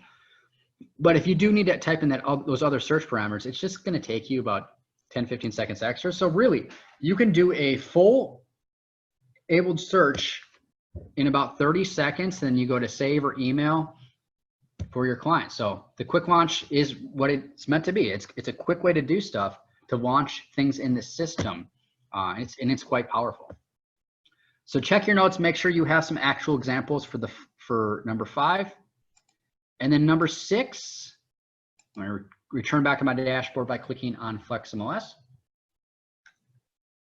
You see some examples right here, the fancy ones that I did. Number 6 is a menu item.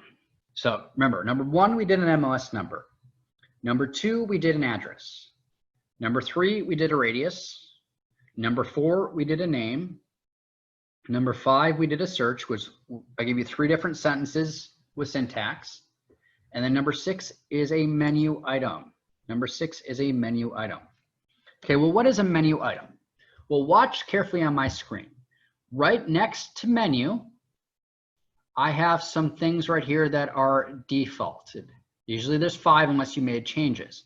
These are things you can get into system functionality, like the market summary report, which I will cover in the stats class. These you can right click. You can actually open them up into a new tab if you would like. But these 5 are favorited, and they're kind of like basic things you can do. If I go click on menu, I will see there's a yellow star next to these things. So if I unclick something like my messages, where it says remove from favorites, it removes it.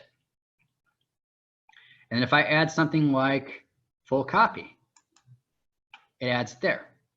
So your things that you do on a daily basis, go through this whole list right here and add the things that you do on a daily basis so you see them right in front of you.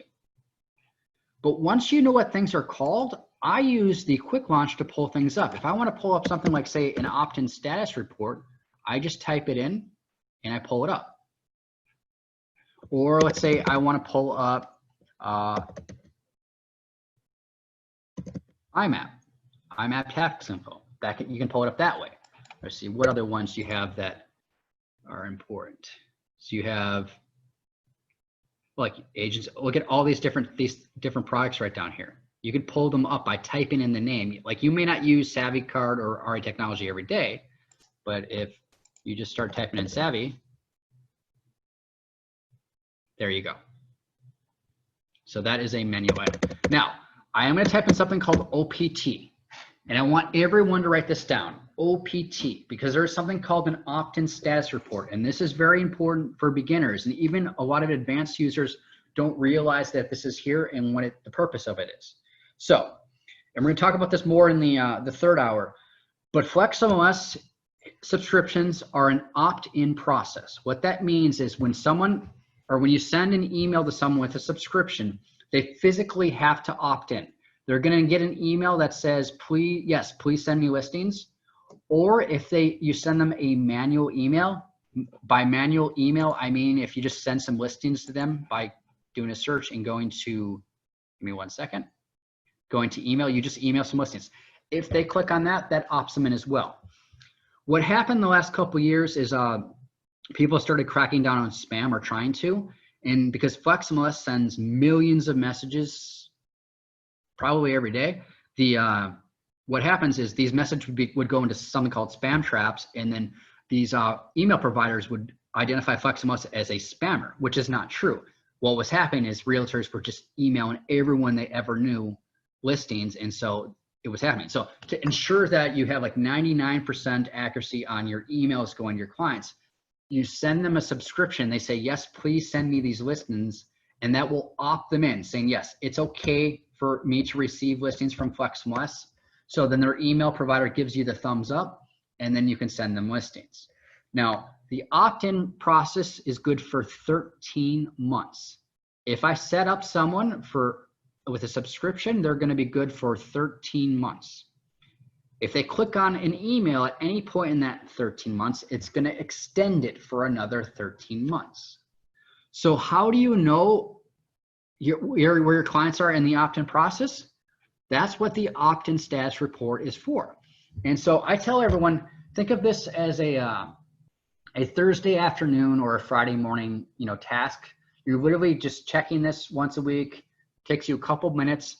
But what you're doing is you're asking the system, hey, send my clients these emails automatically. And this is your job to double check to make sure the system is doing it right. And why wouldn't it be doing it right? Well, if your client hasn't actually opted in, they're not receiving emails. So what happens is normally when I teach this class in person, we'll go to pending opt-in and I'll have everyone look at who's pending and they'll think, oh my God, I set this person up 2 months ago. Are you telling me they haven't received any emails yet? Like, no, until they opt in, they're not receiving those subscription emails. So you may have a beautifully made search for them for Merritt Island and they're not getting any of them because that original subscription email, they never clicked on the button that says, yes, please send me listings. So if you're checking this once a week and just go through the different tabs, it only takes a couple minutes. You go to pending and you see someone's been pending for 6 or 7 days. Like, oh, okay, I should probably call up that person or resend the subscription. This is you doing your due diligence. The system's doing what it's supposed to, but it can't force people to get a subscription unless they agree to it. When you sign up for subscriptions, down at the bottom of the email, it says to unsubscribe, please click here. That's what that opt-in process is. We have to give them an option to opt out, which you see right here, the opted out. So if you're checking this like once or twice a week and you just see, okay, someone's pending, they're still pending. Since the last time I checked, I should probably email, call them, make sure they want to receive emails. Some people are not tech savvy. So if you ever have a chance to opt someone into a subscription, which like we would do on the mobile, which we'll talk about later on in class, do it for them because the easier you can make the process, the better it is. Now, undeliverables, this would be if like it bounces or you typed in an email address incorrectly. Now, nice thing about contact management, and I'm just going to right click contact management and open this up. I don't see this on my screen currently, but up at the top, if you ever see this blue banner, not this blue one, but there's another one. FlexMLS actually pings email addresses. It sends an email or to see if an email address is correct. So if you like typed in Yahoo, but with only one O, it would ping that and let you know, hey, this email address is incorrect. So it does have that functionality to check for actual email addresses. And then confirmed. Confirmed is something you want to see. These are people that are confirmed. It'll actually give you days since they confirmed or when their last email was. During the next break, I'd highly recommend you pull up the opt-in status report just so you can see what I mean with actual clients. Now, opted out. You're going to receive an email when your client has opted out of the system, but we're busy, you may miss it. So if you're checking this once a week, you'll notice, oh, this person has opted out. Now, the reason people usually opt out, and we'll talk about this in the third hour, is there's something on a subscription called ASAP. And that is what it sounds like. Your client's going to receive an email immediately after the listing has hit the system or there's a price change or a status change. A lot of times with first-time home buyers or people who are new to a search, they want to see everything. And if you do ASAP, they might receive 20 or 25 emails a day. Well, obviously that's going to overwhelm them in a couple of days. So instead of doing the right thing and saying, hey, I'm receiving too many emails, can we change this? They just go down to the bottom of that email where it says to unsubscribe, please click here, and they click on that. And so they unsubscribe. And so they want to see stuff, they're just not that often. So if you're checking this opted out, that's good. And then the inactive, this is if someone has not clicked an email in 13 months. Basically, if they haven't clicked something in 13 months, they're probably not your client. So to pull this back up, OPT up in our quick launch bar. Type that again, OPT. I'm looking for the opt-in status menu item. Click on that. and that will bring up my opt-in status report. So like I said before, this is really a great thing to do once a week. You can even set a timer or an alarm on your phone, a reminder. It only takes you a couple minutes, but you want to make sure that if you're using the system's subscription functionality, which is great, because a lot of times when I teach in person, I'll have so many realtors say, well, I get up at 5 o'clock every morning to email my clients' listings. And I'm like, why? You know, let the system do it for you. They don't even aware that that functionality is there, but also that functionality is there. So make sure you're watching it. You're double checking it, that it's doing its job. And the thing I see the most is that pending opt-in. People send up a subscription, they think it's automatic, but they have the people who, their clients, that haven't received an email in 2 months because they never clicked on that button that says, yes, please send me listings. Okay.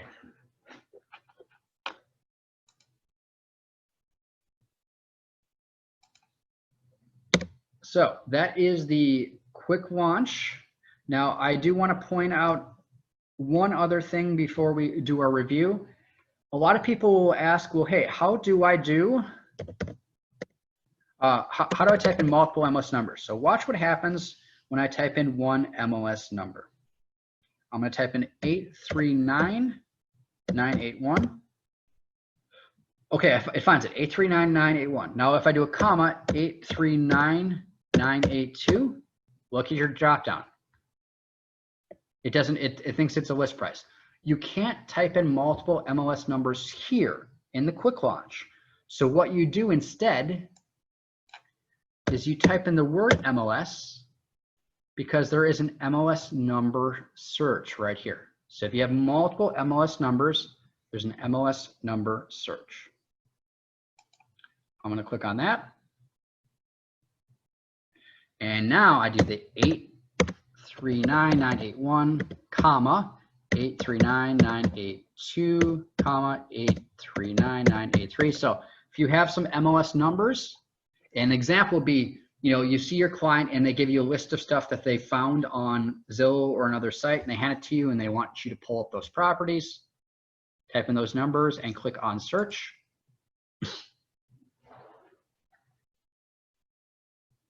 And what it's going to do is it's going to pull up those 3 properties, and you could always email, print. You could save them into a listing collection. So if I check the box for all of these and I go up to save, there's an option that says save selected as. Nope, look at this. Uncheck the box and I go to save. There's no save selected as. That save selected as only shows when you have things checked.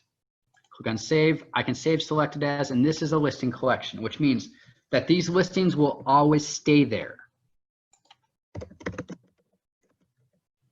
If you save a search that has 5 results, tomorrow there could have 6 or there could have 4. There's no guarantee that, you know, a search is going to have the thing from yesterday, because if it's, your search is active and now it's pending, it's not going to show up.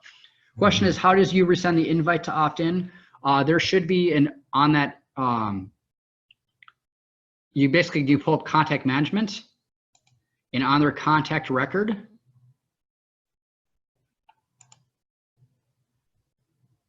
you can send the confirmation email or resend, but also under opt-in status, there should be an option that says resend. You can resend it one more time. Unfortunately, I just don't have an example. Later on in class, I should have an example once I actually have a search and subscription. Okay, last few minutes, we're just going to sum up what we did. So the focus of this hour was the quick launch, and then we're going to switch into the quick search in the 3rd hour, doing an actual search for a client, explaining what portals, subscriptions, emails, how that all works. But we focused on this functionality right here, which is the quick launch. And when I click inside of it, it shows me a few things. It shows me some recent searches. So we see 2 searches we did, but also a draft search. It shows me some history. So it's kind of like the Google search. If you tap inside that, it can show you some recent stuff. But really what we're focusing on is the 6 things we can type in here. The first one was an MLS number. So make sure you're checking your notes that this is correct, 839981. Okay. And like I said before, we notice this is from a data share board. So that'd be Daytona or Northeast Florida. That's why you see the exact same number. Just pay close attention that you're in the right city. The next thing we typed in was a address. So 805 Hacienda, and I don't even have to type in drive. It's already found me 3 examples. Remember, for this, it has to be something that's in the actual system. If I were to type in 806 Hacienda, it doesn't find it. Doesn't mean that does not exist. It's just never been listed in the MLS. And the third thing we did is we're doing a radius. We're doing 1 mile, 2 miles, 3 miles from. Now you can do less than 1 mile, but not here. That's in using the red push pin. I'll cover that in the advanced searching class. So 1 mile from, and then I can put in an address, 205 Hacienda Drive. And check your output, make sure it's recognizing what you're seeing. If it's not in the first 3, you wanted rental, you could always preface it by saying rental. There we go. Or I could do 1 mile from, and an MLS number, 839981. Or we could do a location, but like I said before, make sure you always check the map tab so it is correct. Melbourne High School. And then I'm gonna type in Melbourne, Florida. Because if I were to just to do Melbourne High School, it might do it in Melbourne, Australia. So I always do the name, like the name of the hospital, the city, and the state. That should give Google enough information to find it. And we'll just check to make sure it does find that. So the radius was number 3. Always check that map tab.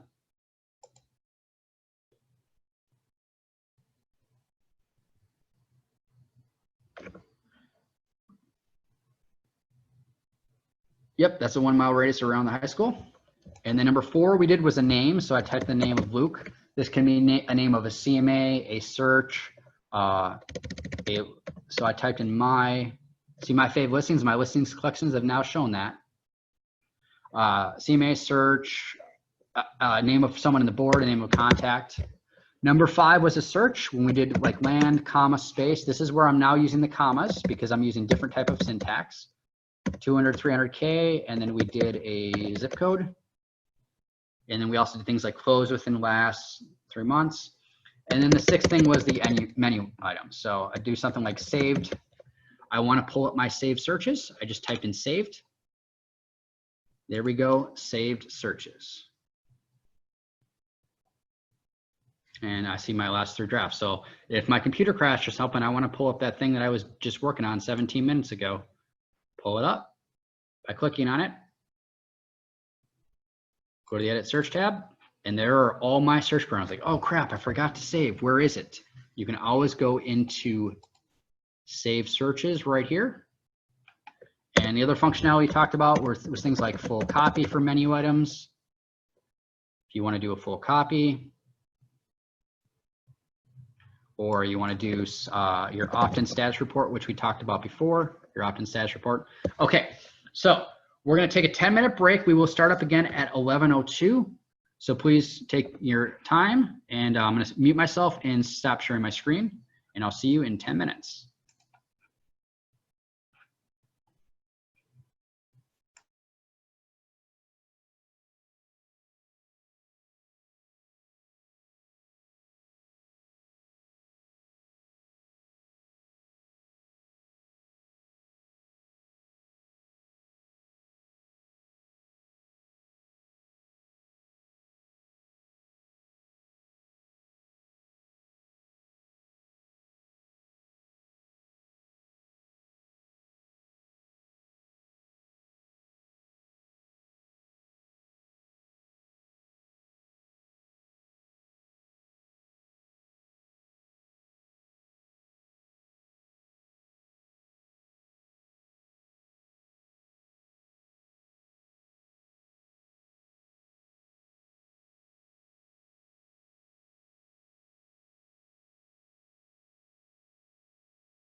Okay, it appears Norma has audio. Yes, Can she be muted, please? yes. Oh, okay, perfect. Okay, we're gonna start back up. So in the third hour, we're gonna be focusing on the quick search and working for an actual search for a client. So we'll use some practical examples.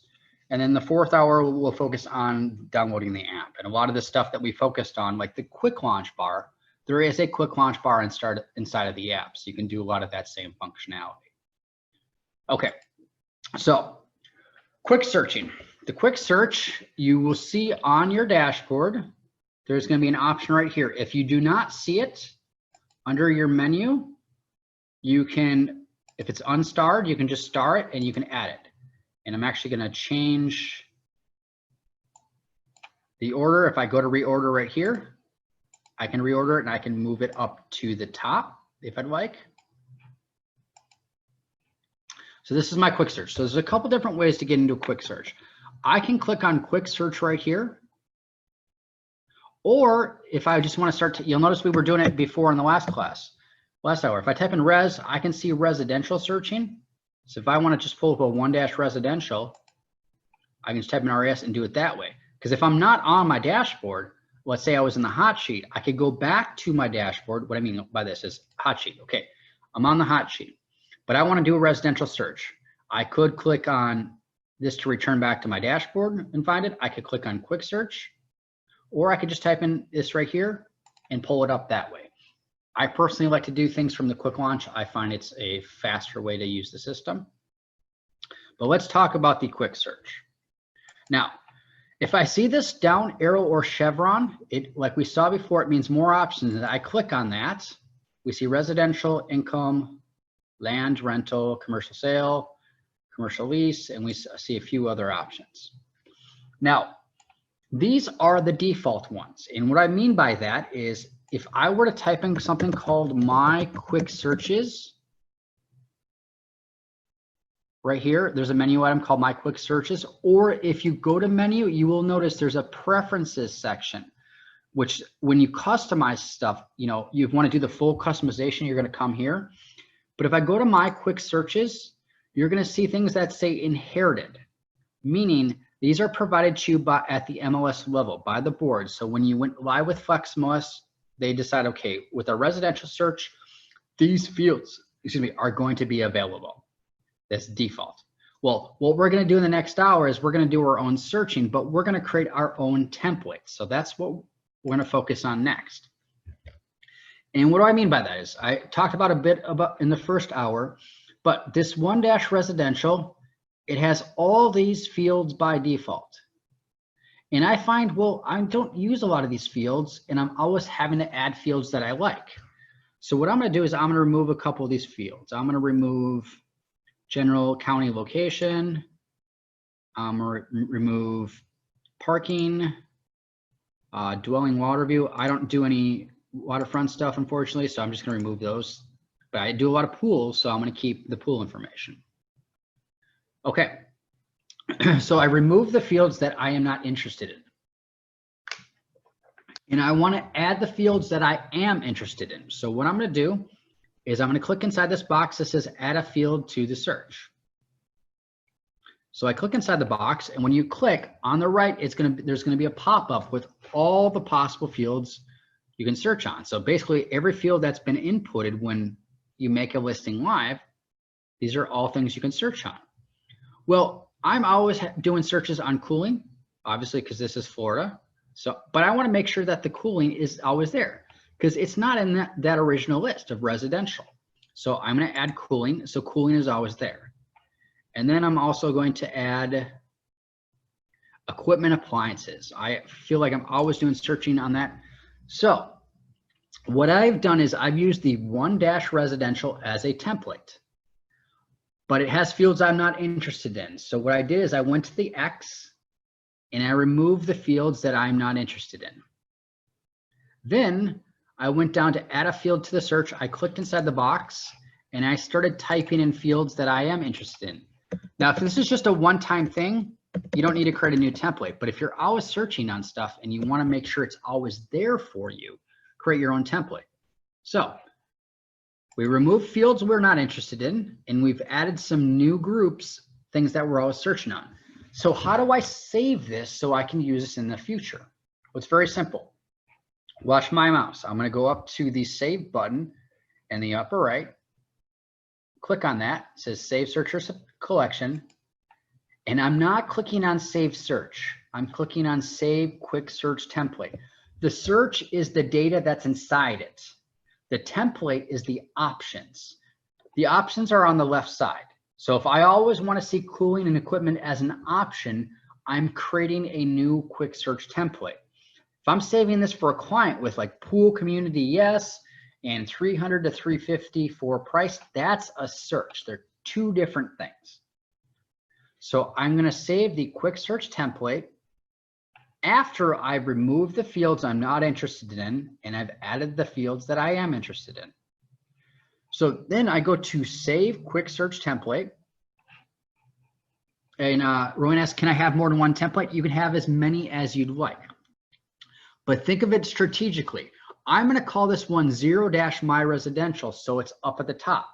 But I could do 0-my residential, and then land, if land is 2, I could do 2.5 land, my land. So, you know, use your numbers that way, so then you can have as many as you'd like. Or you could do 0, 0.25, 0.5 if you want to do like 3 or 4 custom templates. But we're going to save quick search template. And I'm going to call this one 0 my res search. So when I do this, it's going to have this template that's removed the fields I do not want, has the fields I do want, and I can use this at any point. So I'm going to click on save. And I'm going to return back to my default dashboard. Now, why am I going to do that? Well, remember in our first hour, we had this new search gadget and we added the ones that we were interested in by going to the 3 dots in settings. Well, I now have a new one called 0-my res search. Well, I haven't added this here yet. So we go to settings, there it is right there. So if I hold down control or command, I add it. And now that's always available there. So if I click on my res search, it will do the 0-my res search. And what do we see? It has removed the fields we are not interested in, and it's added the 2 new fields that I like. Now, Pat asks about HOA. Okay, so there's is it HOA homeowners? Okay, so there's 2 things that are going on here. If I were to add HOA homeowners, this is always going to be there as the template, as the options. So you would say, we'll actually update this quick search template. I'm going to go to save.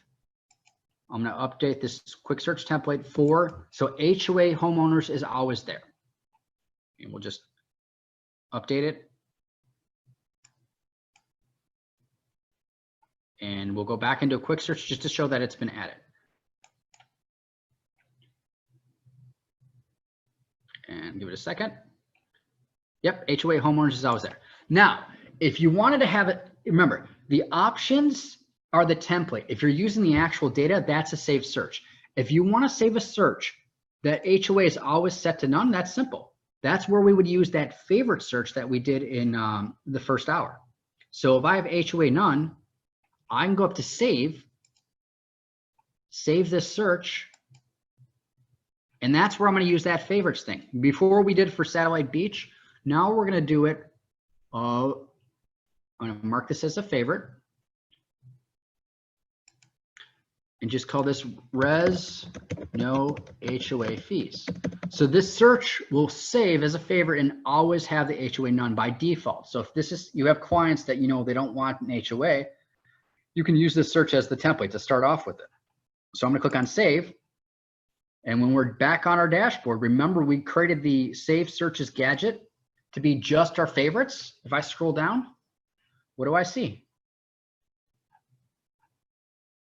Right there, no residential, no HOA fees.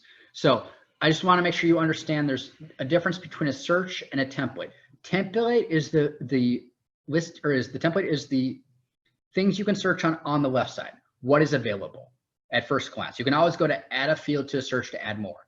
But what we're doing is we're removing the stuff we don't use, adding things we do use, so we don't have to keep making changes. Whereas a search, once you have actual things checked, you have data filled in, that's a search. It's two different things. I hope that explanation makes sense.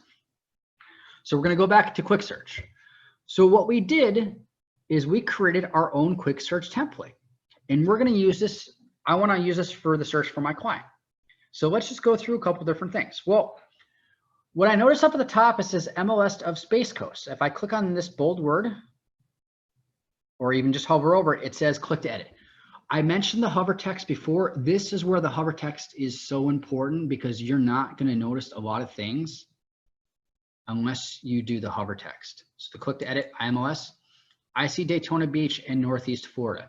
You are data sharing with 2 other boards. So if, for example, you can't find what you're looking for here, but you can, you do a quick search for Northeast Florida, you find what your client's looking for, and you say, okay, well, I don't work that area. Let me contact a realtor there. You would, get your referral fee if that's how your association uses it. So you can actually do searching in those boards. If you do hold on Control or Command, it'll allow you to select multiple options, but you'll notice that your fields may change or be a lot less, because it only shows you if there is fields in common across the boards, and if there's a different field that's not in common, you're not going to be able to search across multiple MLSs. Okay, Megan asks, can you explain quickly if they are looking for a pool home and are okay with public or private? I assume you mean pool community and pool. That would be, let me start this back over again.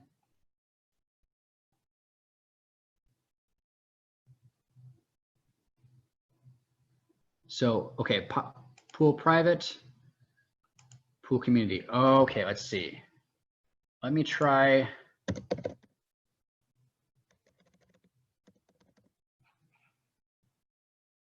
Okay, so there's pool private, pool community, and there's something called pool private or community. And that's just a no or yes. So if you were to click on yes for pool private or community, it means it's either, condominium complex, or it's like a personal private pool. So that's how that would work. Okay. So let's just start this. I'm starting this search over and over just so I have a clean piece of text I'm looking at.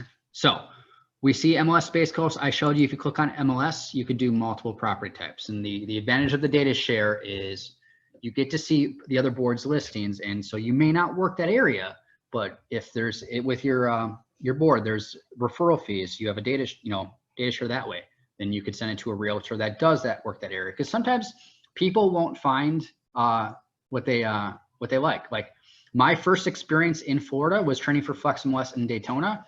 Didn't really care for the area, but I drove down to Space Coast and I absolutely loved it here. So that's why I lived in Satellite Beach for 2 years. Now, a few other things I want to point out. Status of, watch this carefully. This is something that a lot of people don't realize. If I click on status, again, we see that hover text that says click to edit. I see active, coming soon. I see a bunch of options. Whenever you see a list like this, hold on your Control or Command button, and you can select multiple options. Now you'll notice when you click on off market statuses like pending or closed, you get some dates. And I'm just going to actually focus on closed right now. We see a box checked for sold date, and we see this goes back 6 months, 12/15/2019 to 6/15/2030, basically 10 years into the future. So this search is current for the next 10 years when you have that really picky client. But if you were not paying attention to the hover text, you wouldn't notice that there's functionality here, right here, change date type. If you click on these black arrows, you change from an absolute date range. What I mean by that is if I change this search to 1/1/2020 and I save this search, it's always going to go back to 1/1/2020. But if I was to say I wanted to do a CMA, which I'll be doing that class later on in the week, I can change it to a relative date range. So I could go back 3 days. Remember, like I said before, blue, whenever you see blue text, it means you can click on it. I can change from days to months to years. So the under contract date shows that absolute date range, whereas for the sold date, we have a relative date range, and I can always go back to 3 days. But if you were to do something like a CMA and you wanted to go back 3 months, there you go. You can search for comps and a radius or a certain subdivision, and we will be doing the CMA class later on in the afternoon.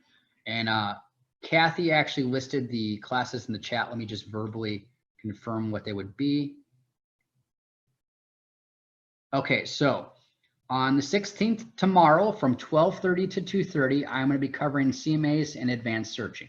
So we're doing some basic searching in this class, but there's a bunch of other stuff that I'm going to cover, or just do things more in depth.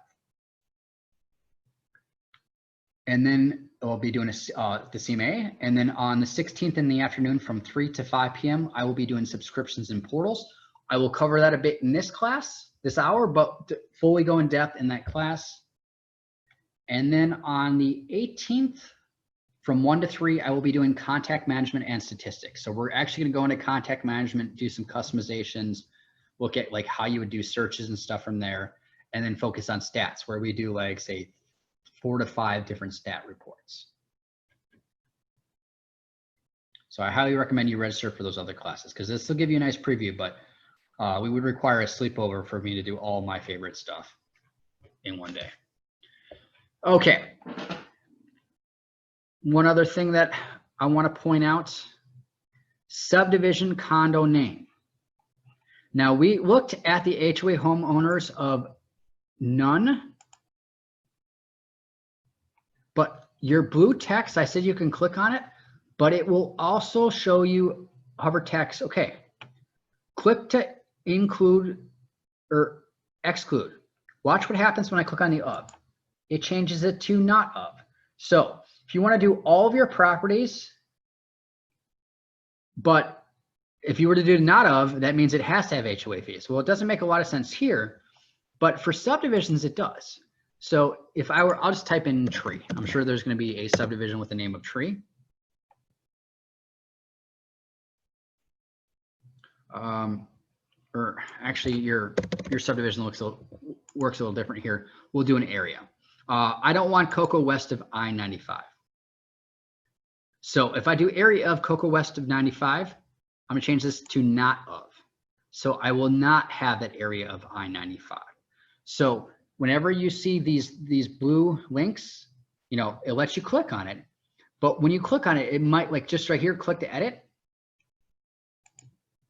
That brings me into here. But the of, not of, or an of are basically the same thing. That allows me to do more functionality. You just may not realize, like I would have no idea that I could click on that to change things unless I was hovering over it and saw, oh, click to change include exclude. Do it that way. Okay, and then one other thing I want to do for the quick search is I want to point out your operators, or, not, and. Okay, so we have equipment and we have appliances. So right now we have 1,702 results. I'm going to scroll down and I'm going to do washer. So we have 1702. It drops down to 761. So right now, what this is doing is this is showing me everything that has a washer. So really the or the of is the same here, but the or makes more sense in context. If I were to do washer or dryer, it's going to jump up from 762 to 779. So what I'm telling the system is I want everything that has a washer or a dryer. That probably doesn't make any sense. Whereas what would make more sense would be like it has an oven built in, or an oven convection, or an oven double, or a range electric, because there's so many different options, stove options. But what would make sense would, if I were to click on this, remember, read your hover text, click to change and or not. If I change it to and, this means now we're going to drop down way down to 727. This means this has to have a washer and a dryer. So if your clients don't like their washer and dryer, it's old, they want to leave it in the old house, and they want a house that has a washer and dryer already there. It has to have both of them, a washer and a dryer. It gives you that option. But your client also tells you that we have our own, they have a super expensive fridge and they're bringing it with them. And so we don't want to move into a house that already has a fridge. So what you could do is this or not or and, watch your hover text, click to change and or not. I'm going to change this to not. So 727 drops down to 48. These are the 48 properties that have a washer and a dryer, but do not have a refrigerator. Does that make sense? Okay, so what we're going to do is I'll put in a few other search parameters. I'm just going to uncheck this, keep my numbers high. Let's do Satellite Beach just because I really like it there. And we'll do bedrooms. So I'm doing an actual search, the kind of search that I would do for a client.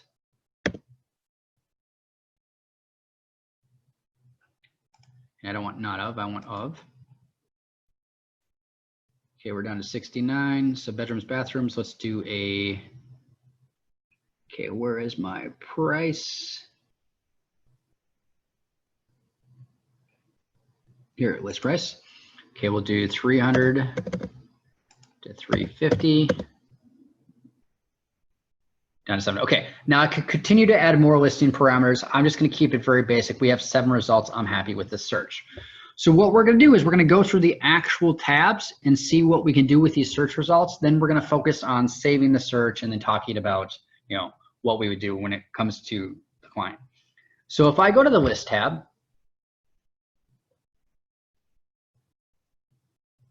I see, okay, here are my list of, and actually let me switch. I notice I see closed. I'm going to do active. Last, ask what keys are you using to choose multiple cities? What I'm doing is I'm holding down control or command, and then I'm just clicking on something in the list to add it.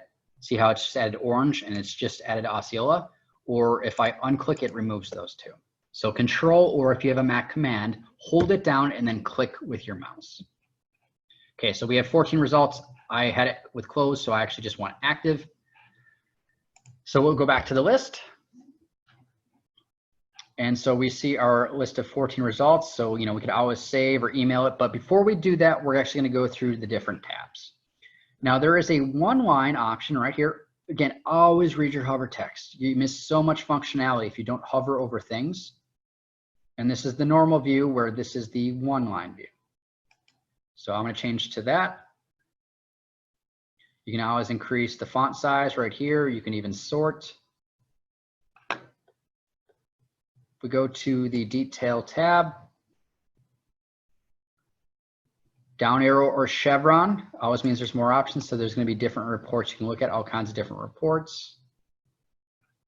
Private versus public. Private has all the information, meaning the other agent's information and commission rates. Whereas if I were to switch this to public, you don't see all that information. So that's the difference between the public and the private. The private is meant for you, public is meant for your clients. If you want to pull up any history, you will see the history right here. And if you drill down into the history, you can actually drill down to each individual section to see all the different changes. So that's a really cool option by using the plus or minus signs here. It shows you the price change. This is something that you can pull up in the app as well. I'm at tax info. If you want to pull up your tax provider, that will be right here in frame. And this will be specific to that listing. Whereas if you just wanted to go to IMAP in general, that's a menu item that we could just pull up IMAP into a new tab. Yep. Try that again. IMAP. There we go. And that'll bring you to the front screen of for the main page of IMAP. Okay. And then you have documents. So if you want to see any, like the seller's disclosure or whatever, now you'll notice there are private documents and public documents. When you upload documents, private means only other members of the board, other realtors can see it. If it's public, that means a client or prospective client, if they're doing a search, they could see the public documents. Calculator would be a mortgage calculator. Community, property, and school and location. This is realtor.com. They've done a lot of work, an update in the last year. And so you can search for things. Now you have to just type in your email address and sign up. One cool thing about realtor.com is they kind of price houses similar to what RPR does. So if you're just not quite sure how to price stuff, you could do your own CMA, which we'll do tomorrow. You could do RPR, you could do this to kind of get a better idea of what these, what you could price a house as.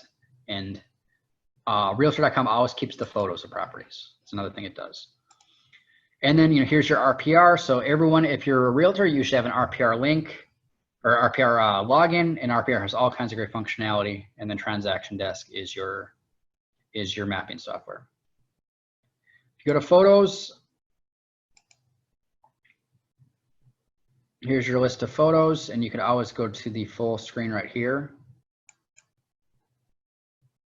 Now, photos inside of FlexMLS, when you upload a photo, it can be up to 3,000 by 2,000 resolution and up to 15 megabytes. So when you're uploading photos, you want to upload the highest quality photo that you can. If the resolution is higher than 3,000 by 2,000, it'll shrink it down proportionally. But when you upload a photo to FlexMLS, it gives it 4 different versions based on where it's displaying. So don't worry about it being too big to show, because just based on where it's showing, it'll show you the appropriate size one. But you do want the high quality photos, especially if someone has an iPad and has high resolution.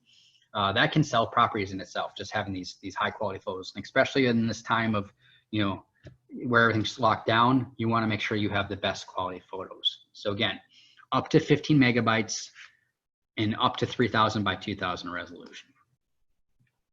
Then the map tab. Okay, here is the map tab. And I'm just going to do a couple of shapes. We'll go more into this in the searching class later in the week, but you have a rectangle, you have a circle, and you have a freeform polygon. So if I do my rectangle, click once, click again. Okay, it's drawn that shape, and I see the shape right here, and I can click on the X. I want to get rid of it. The circle, what we did earlier, someone asked, can you find an intersection? Yes. If you had a client who was working right here on Cassia Boulevard and wanted to live within a certain distance of work, say 1.5 miles, do your radius, and then you have a radius search that 1.5 miles around their work location. And then finally, we have the freeform polygon, which freeform meaning you can draw it to your exact specifications. So I'm going to zoom in.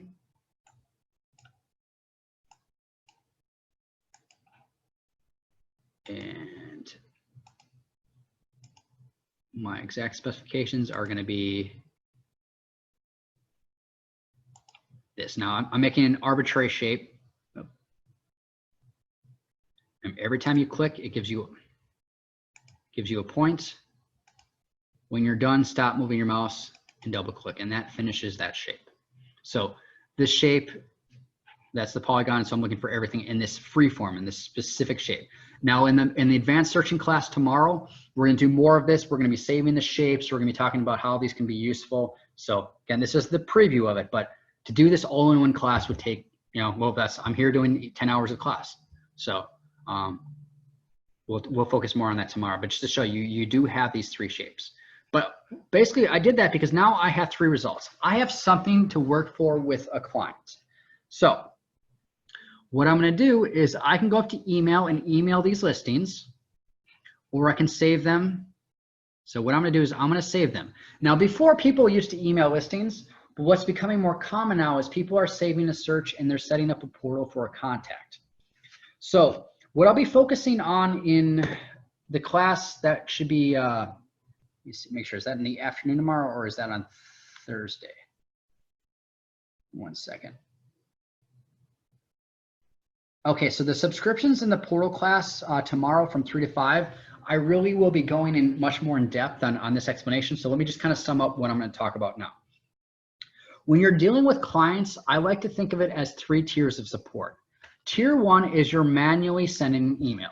You meet someone, you email them some listings. You are doing the work. Let me rephrase. You manually search, you manually send them emails. You are doing all the work. That is something that people used to do in the past. And some realtors, because they don't realize all the functionality of the system, they still do it. They get up at that 5 in the morning and they send their clients listings. And for the people who are retired from the other profession, they sell only a couple properties a year. They do it more as a hobby, which is very common here in Florida. They're happy to do that because they just only have a couple of clients. But if you're a very busy realtor, it's not really efficient with your time. You want to use the search and subscription so you have the system doing the work for you. So if you're manually doing all the work, that's the tier 1.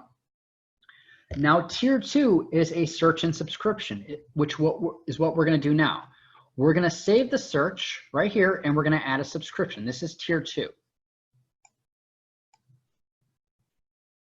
And so what we're doing with a search and subscription is we're basically telling the system, and that's why I had you write down that opt-in status report, is we're telling the system, okay, hey, this is what my client wants. When there's a new listing or there's a price change or a status change, I want you, FlexMLS, to send them those listings so I don't have to do this every day. This is much more efficient. I want you to do the work. So you're having this system do the work. That's the tier 2. And this really is the ideal minimum. We want tier 3 tiers of support, but you want at least the second one.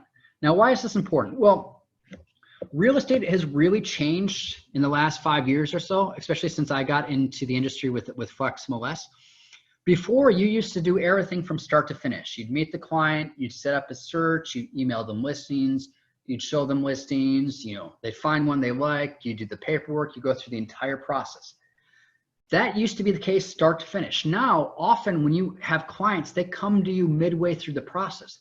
They may already know what they want, or they have an idea of what they want, and then they just want you to give them access to the data, meaning FlexMLS, so they can do their own searching.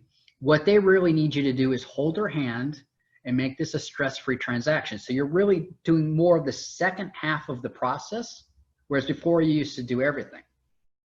So that means, well, why don't you use the software? The software has this functionality that makes your time, frees up your time, does the work for you, so you can spend more time focusing on the second half of that process, holding their hand, creating a wonderful experience for them, so then they refer you to another client.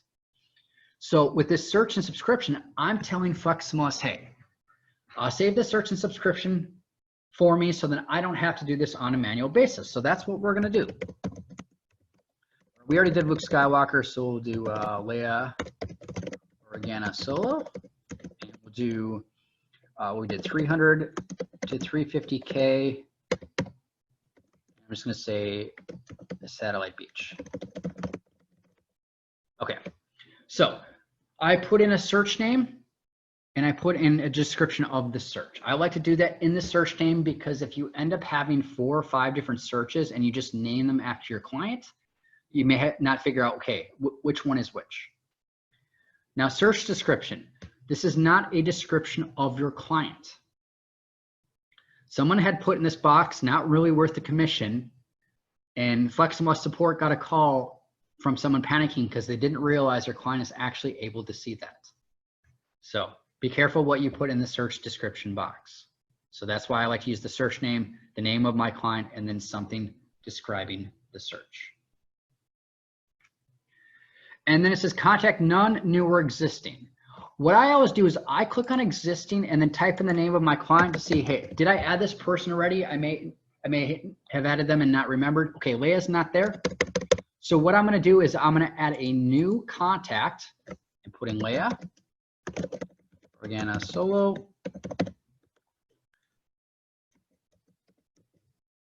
Okay, Laura asked, it doesn't cut off the search name when it sends the email, only allows for, yeah, I'm not sure how many characters it emails. So it may limit it when it's getting sent to them in that email, but you will see the whole thing inside your system, which really is what's important. So I'm just gonna do Leas period solo at mailinator.com. I'm actually gonna pull up this, see if I can pull up these emails. When I teach Murphy's Law, sometimes it doesn't work. But I like to show you what the emails look like. But I want to point out, okay, so we have the search. We're going to put in the name of our contact, and it gives me an option to create a portal account for this prospect. Yes or no. I'm going to say yes and invite this customer to the portal. Now, in my portal class tomorrow afternoon, I'll go through this step by step and explain in depth what this means. But really, what is a portal? The portal is that third tier of support. The portal is a website that is branded to you, that lets your clients do their own searching. They can tell you what they like, they can tell you what they don't like. It, you know, everything they view, it tracks for them. So really the purpose of the portal, and we'll talk about this much more in depth tomorrow, is you have a lot of clients that are looking for things on, say, like Zillow or Redfin or other sites. And I found this out when I moved down to Miami Beach from Satellite Beach. I was in Satellite Beach for 2 years, but it got a little boring for me. I wanted a little more pizzazz, I guess you'd say. So I moved down to Miami Beach, and I found a realtor, and I was finding listings on Zillow because they didn't have FlexMLS down there. So I was texting my realtor all these listings, and it would say active on Zillow, but she would keep texting me back and say, well, it's not active, it's closed. The problem with Zillow, it's not live, up-to-date information. It could be a couple days old, it could be weeks old. So the number one reason to use the FlexMLS portal, it is live, up-to-date information. They see what you see, but it's branded to you. They don't have access to the other realtor. The second reason it's important to use the portal is you can track what they're looking at. Well, why is that important? When I was working for FlexMLS, I was on the road 2 to 3 weeks a month, a lot of times traveling around the country training. And so for my rental on Miami Beach, I had a certain price range in mind. Well, my realtor knew how much money I made, and she had a different price range in mind. So what happened is when I went down to look at some open houses, she was showing me properties that were like $300 more a month that I was interested in paying because I wasn't even home half the week. Because I was doing my searching in another platform, Zillow, she didn't know how important my price range was. So if your client is doing the searching in the portal, they generate valuable data for you, which we will look at tomorrow once we played around in the portal. And then with that data, that provides you information that will help you with your client in the search. So just for this class, we'll turn the portal on and we'll invite the customer. But tomorrow we'll actually go through the step-by-step process, how you sign them up, you know, everything that they can do in the portal. Once they played around the portal, what kind of data are they generating for you? Because the tier 3 of the portal is they do the work for you.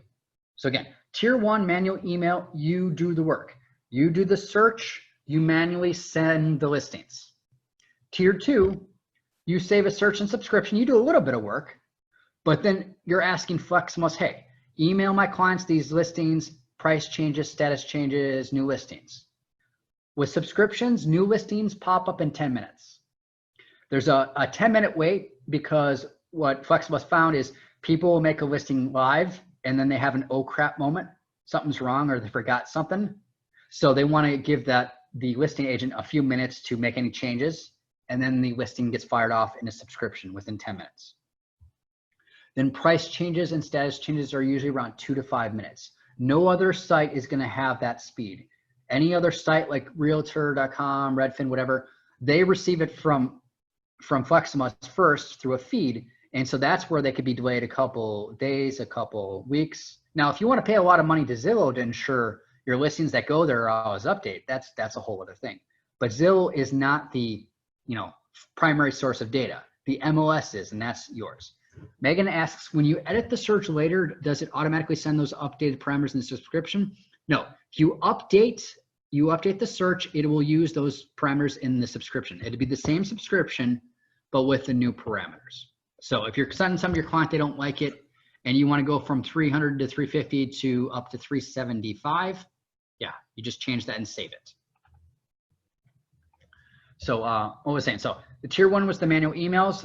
Tier 2 is the search and subscription, where you do a little bit of work, the system does the rest.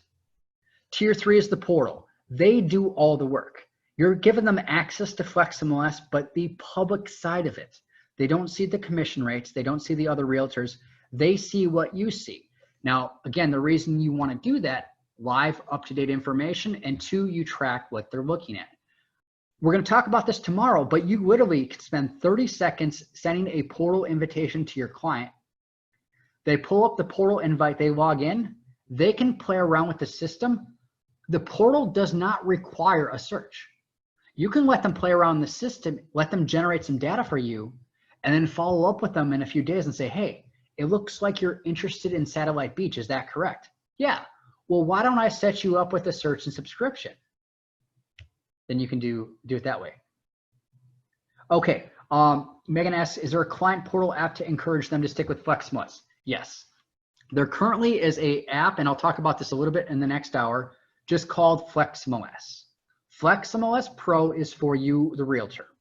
If it's just called FlexMLS, it's for your client. Now, there's currently one for Apple, and they're going to be releasing one for Android, or they may have already. I just haven't taught it yet, so I'm not positive. But the app is basically the portal on the app. You don't actually need the app.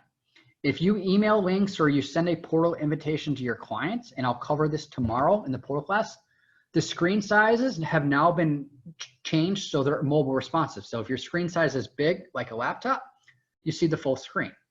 If it's a mobile device, it shrinks it down to make it mobile friendly or mobile responsive. So you can use the app for them.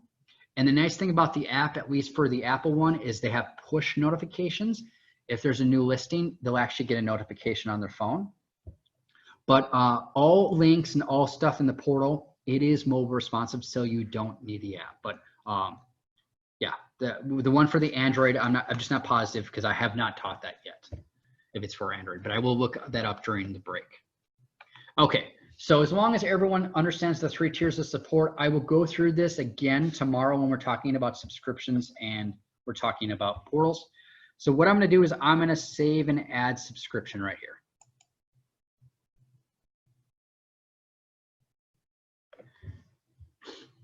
And okay, it looks like I have no email on this, so let me just type in my email. My email is mlsroadschool@gmail.com. I taught you a few years ago for about, I think, 8 months straight. Oh, that's description. And then I became an MLS structure out in a board in Arizona. Then I realized I wanted to do this full time, training around the country. So I'm literally driving around the country. I have a bed in the back of my car. I'm working from the board office right now, but once things improve with the quarantine thing, I should be hopefully teaching here again in person in front of y'all.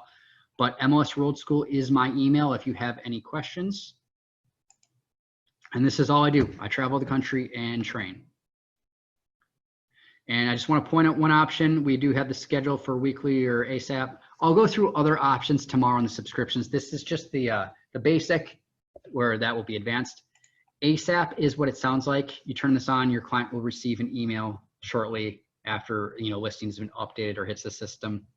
So we said 2 to 5 minutes for price changes or status changes. New listings 10 minutes, and then we can just type in some stuff, listings,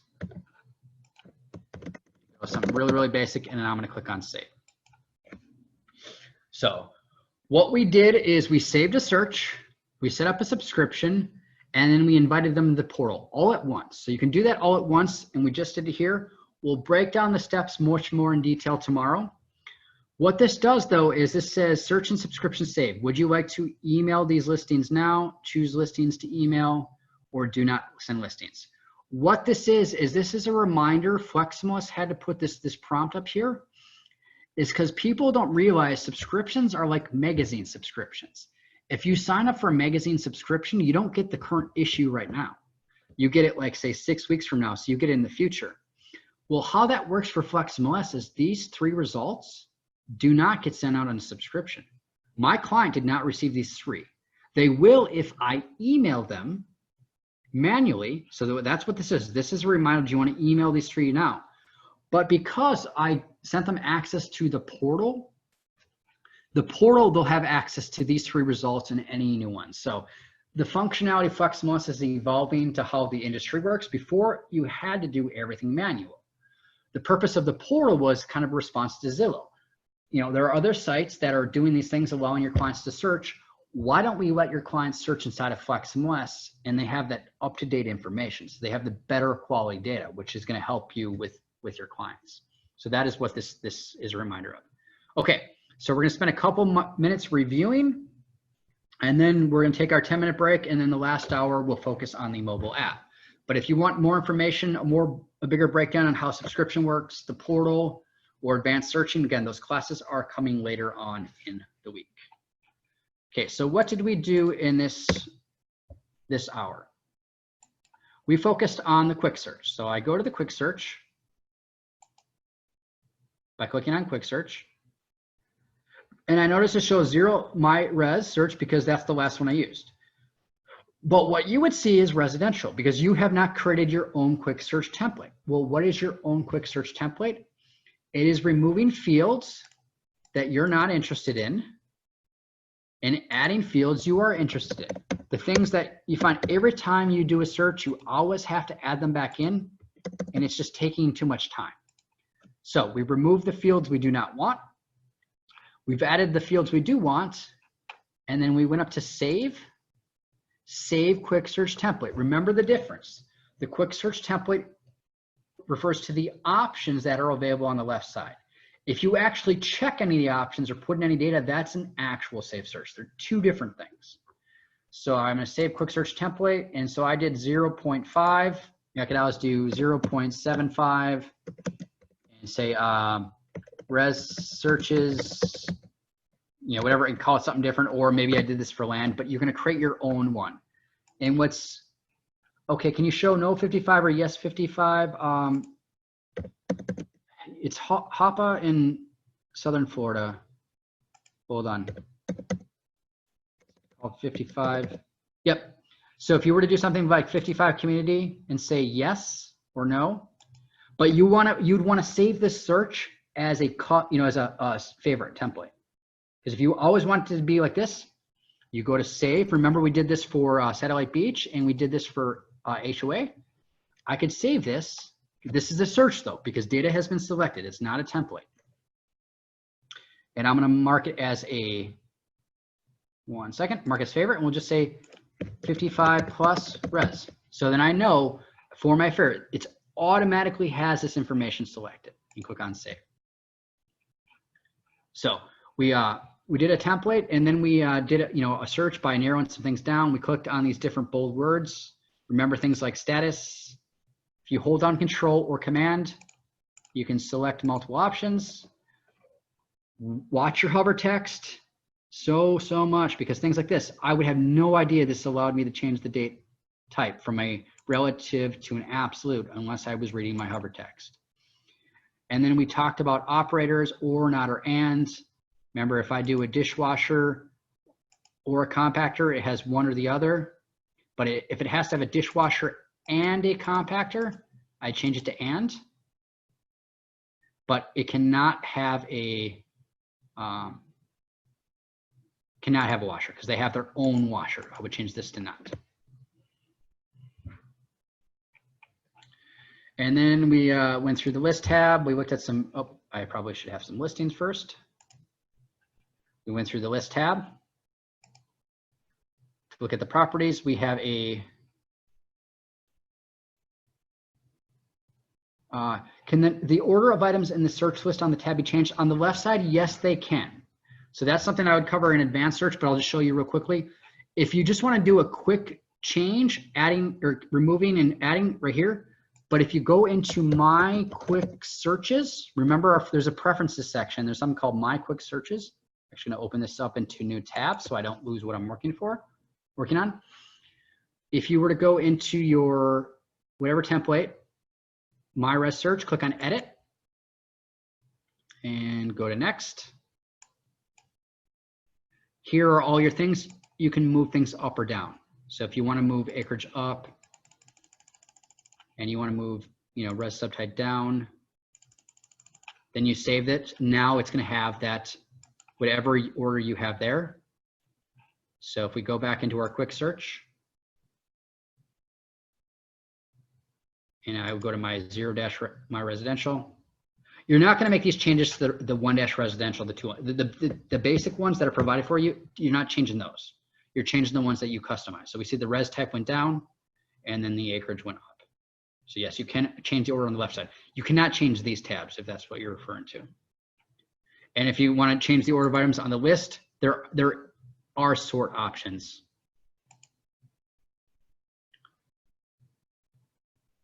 Once this loads, there is a sort option if you want to change it within the actual list right here.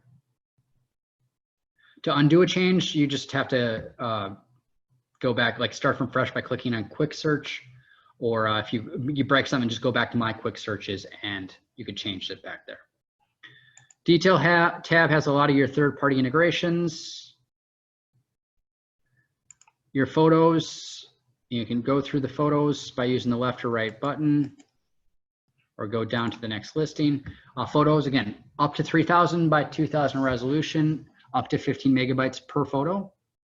Map tab is where you can draw some basic shaping, and the advanced searching that we're gonna do later on, a lot of that focuses on the map and the things that you can do. There's some other options as well. And then we talked about emailing, which was that tier 1 of support. You're doing all the work. Tier 2 was the save, search, and subscription, where you do a little bit of work and then the system does the rest. And then tier 3 would be the portal, where you're basically, your client is doing all the work. They are doing the searching for themselves. And we will cover that in a separate class. Okay, 10-minute break. We'll start up again at 12:03, and then we will be focusing on the app. So I'm gonna mute myself and stop sharing my screen. Have a nice break.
Okay, we're gonna start up in 1 minute.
Okay, so for the last hour, what we're gonna do is we're gonna talk about mobile for FlexMLS. I'm gonna show you the Android version of the app. I know a lot of you use the Apple.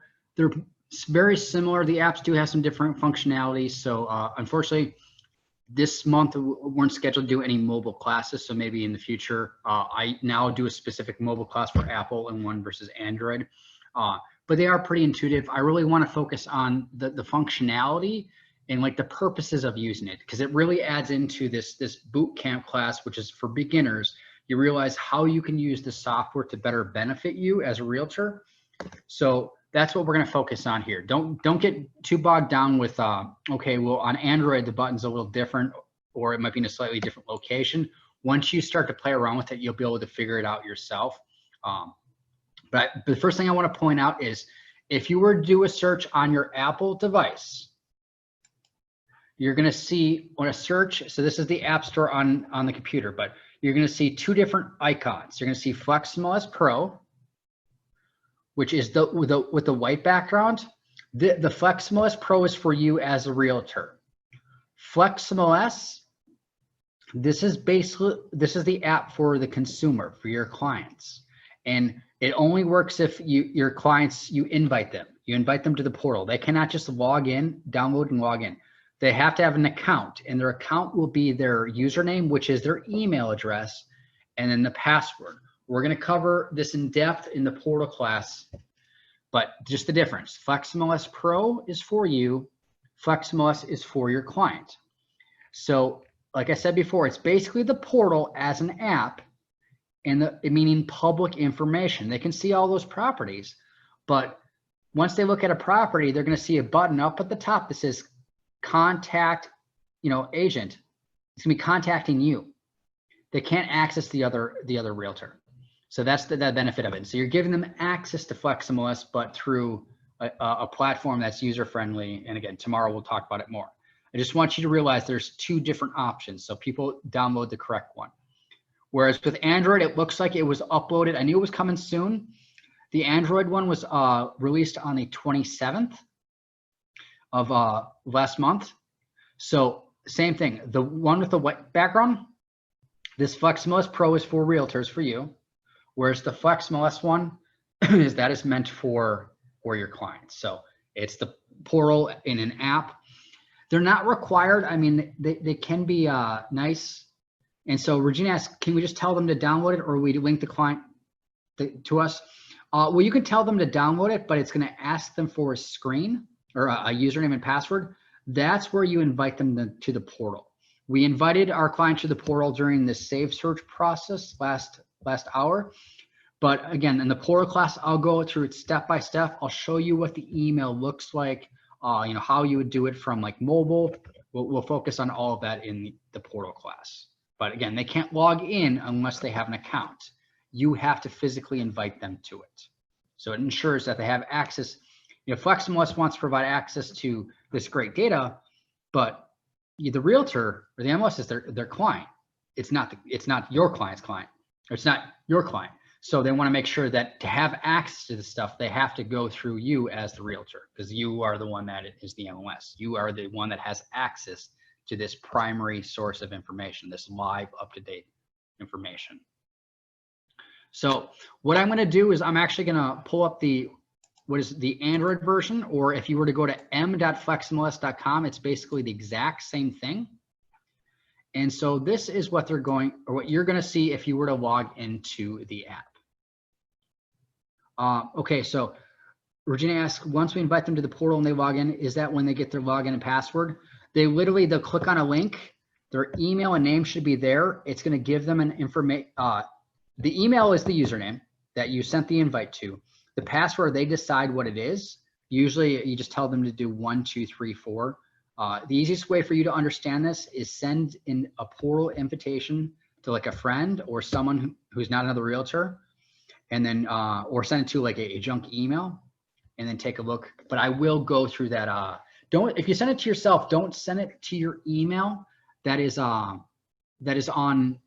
for FlexMLS, because the system may get confused. Because if you use your like Coldwell Banker address, that's assigned to your realtor account, your FlexMLS account. If you try to use it as a portal, it may try to log you into the wrong location. Chrissy asks, can we watch this class again? It's being recorded last I checked. How it's going to be shared or not, hopefully Kathy or someone with the board will explain that. I don't know. But I believe it is being recorded.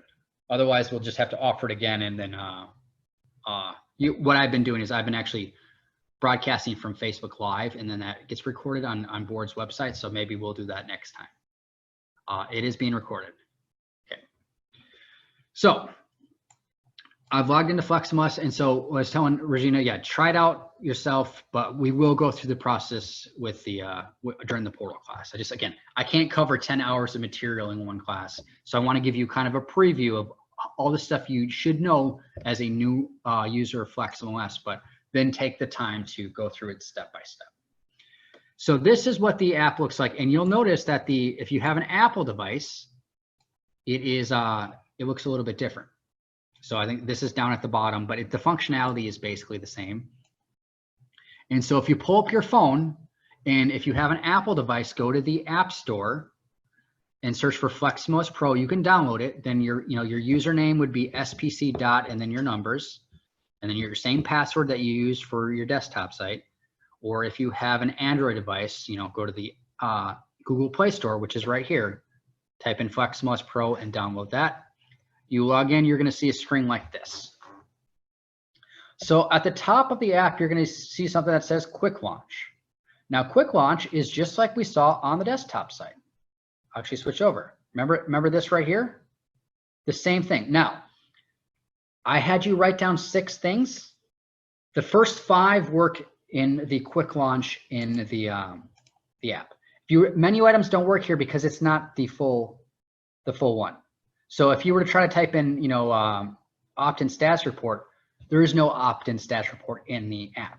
The purposes of the apps is to give you, I'd say 75% of the functionality that you can do on the desktop site, but in a mobile version.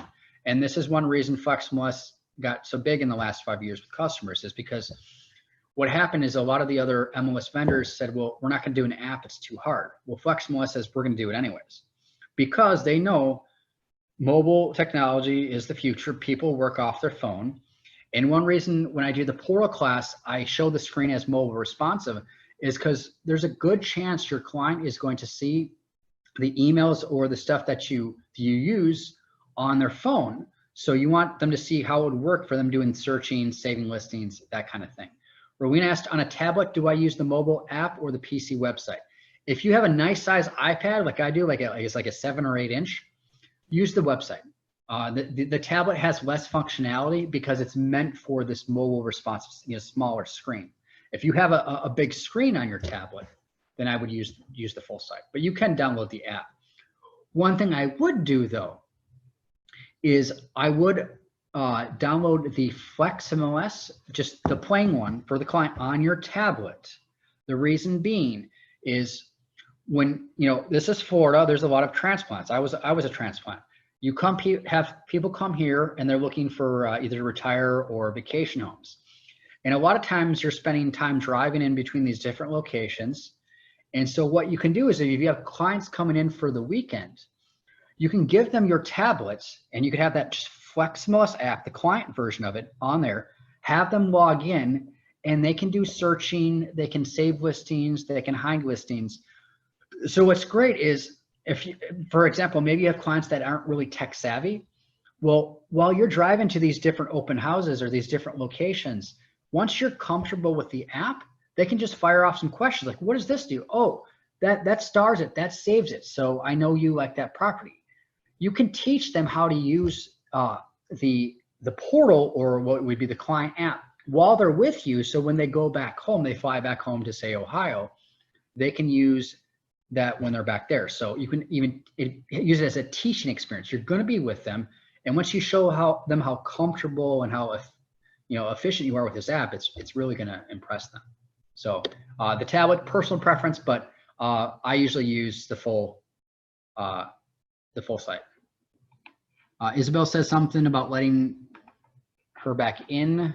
Can someone bring her back into the group? I don't have that ability. Okay, so the quick launch, and remember just to sum up what we were doing, remember our 839-981, there you see the same MLS number or an address, 205 Hacienda.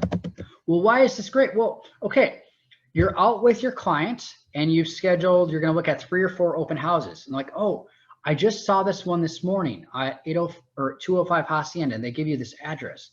And you're thinking, oh crap, I don't have time to go back to the office to print off a listing sheet.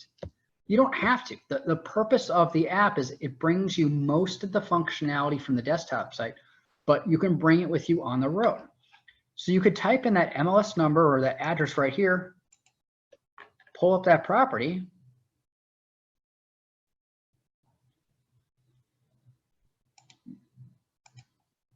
give it a second to load, and you can see all the information about the property. And so what's great, what are some things you can do from the app? Well, you can get driving directions.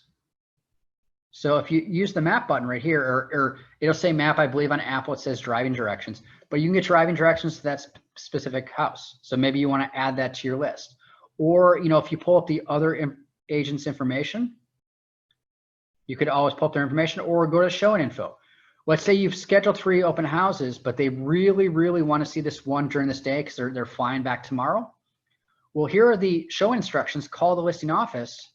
Here's a phone number. So why don't you now call the other realtor or the office, however they have their showing instructions, call them up while you're out in the field. So while you're looking at one house, you're just going to tell them, step away, say, hey, I'm going to call and see if we can get this one scheduled. They just can't show up. So while they're looking at the bathrooms, you call up the other realtor, say, hey, can we take a look at? Yes. Now you don't have to go back to the office. You can work right there from your phone. So pulling up an individual listing from the app is really cool. And you can do that from the quick launch, either, with an MLS number, you can do a address, the same radius search that we did before, you can do that as well. So I'm just going to go back.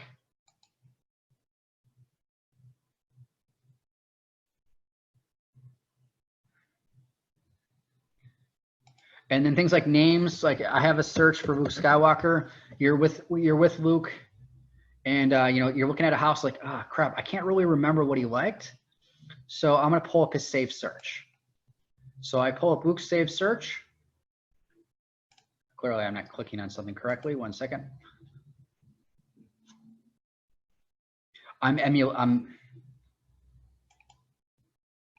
Okay, it doesn't like what I'm clicking. We'll pull it up in save searches later. But you could pull up his search, and you can even edit his search parameters while you're with him, and we will do that later on. So what we're focusing on with the app here is a lot of things. I'm just kind of focusing on contact management. You're with clients. How do you use the app to help you while you're with clients? There is other functionality, and if I were to do a full-on FlexMLS Pro class, I would go through every single option, where this is like, okay, I'm with a client. I'm not at my office. How do I use the app to better serve my clients? And then remember our search, we were to do something like closed within last 3 months. We'll just say city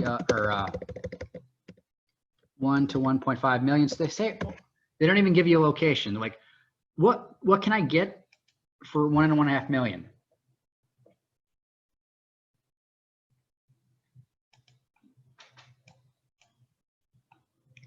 And that would pull that up. I don't know if it's the internet, but for some reason it's just not letting me do this on the app. This would work. So we'll move on. And then, you know, you can't do manual items, so you ignore that. Now, the next thing we're going to do is we're going to do a new search. Now, this is where you would spend most of your time. You tap on new search.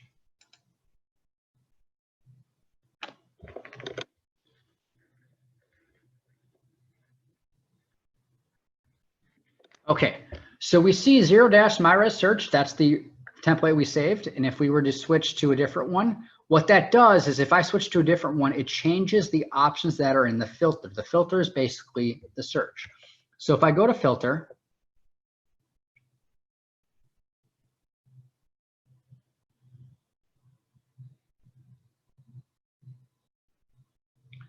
I'd see all these different options, and then you can price ranges says, but all these fields that we see are in the order. Notice how the acreages has been moved up. That's because when we created our MyRes search, I moved up acreage, and remember I removed property subtype down. So the order of these fields are based on our template that is in our quick search. So if I did a land or a commercial, it would be based on that. So if you want to narrow the search down by say acreage to 2 acres, and you click outside anything or tap outside anything, it updates the number, and we'll do a price of under 100,000. Can we get 2 acres under 100,000? So we have 2 listings. So I'm doing a search while I'm with my client or I'm out in the field. So, you know, maybe you meet someone, and one of the examples I will use a lot tomorrow when we're dealing with the portals. Okay, let's say you are being a good realtor and you have your name badge everywhere you go. And I highly recommend this, especially when you're going to places like Walmart or Bass Pro Shops. People will see that badge, and especially in a place like this where you have a lot of transplants, people will come for vacation, absolutely love it. They'll see a realtor name badge and they will just run up right to you. It's like, oh my God, are you a realtor? We love it here. Oh, we're interested in some houses. Pull up your phone and you can do a search right there, and you could email them listings or save them listings. Either you're in a hurry or they're in a hurry, but you want to impress them, you know, the first chance you get. So what you could do is save a search, and what we'll do tomorrow is we'll actually set up the portal without any search saved and say, okay, I'm going to set this up for you, and then in a couple of days I'll reach out and we'll go from there. So if you need to be efficient with your time, that's one great thing about the app. I just did a new search, put in and says that they want, okay, can we get anything for more than 2 acres under 100,000? And you say, okay, yeah, I see a couple of results. And what I can do is I can share it right here. And so it's similar to the saved search that you see on the desktop site. You can go through that process with them. So, you know, do a filter and put in some parameters. That is really easy. Now we're going to start back with a new search again. So I showed you the filter. The options that are available here are based on whatever template I use here. And then there's a map option if I want to see the map. Now on an Apple device, it has like a map view, it has a gallery view, and it has a list view. There's 3 buttons right here. So it's set up differently, but the functionality is very, very similar. So if I switch the map, this rectangle right here is a freeform polygon. If I zoom in, and remember we did the freeform polygon before, if I zoom in and I want to draw, every time I tap, it gives me a point. So I'm clicking, but you would be tapping because you'd be doing this on your phone. Then you have a shape. And so now we have all the properties that are in this shape. And I go back, I see 38 results because it's now everything in that shape, and I can filter by results.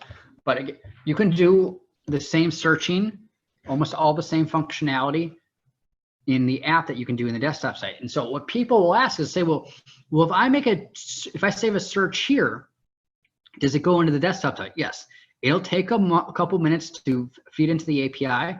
So if you save a search here, it'll show up in the desktop site. If you save a search in the desktop site, it'll show up here.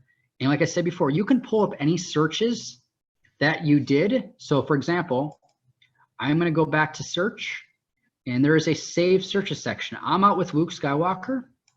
We take a look at some properties, and here's all right here. So his search 3-bed to 3-bath. I'm going to pull this up, and we're looking at some properties, and I realize, okay, maybe his price range is off. So if I go to filter, I'm going to realize, okay, I really need to limit his price to under 500,000. He was just curious. And so what I need to do is I need to update the search. So 500,000 is the limit. So view the listings. I can now, with these 3 dots, save as, or save, I like to do save as. If you want to do a new search, but if you want to do the original search, just go to save. And I've now updated the search with that new parameter.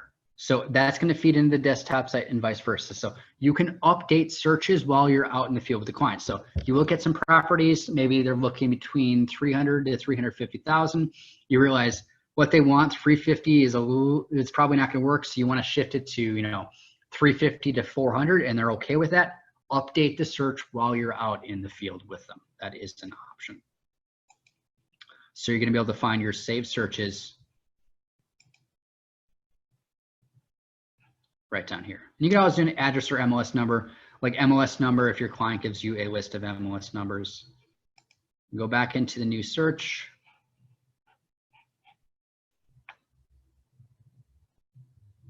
So if we would just want to do a new search from scratch, let's do that. So we're going to go to filter. We'll do 350 to 400. And then bedrooms, we'll do 3 to 4. We'll do 2 total baths. And let's see, can we find a,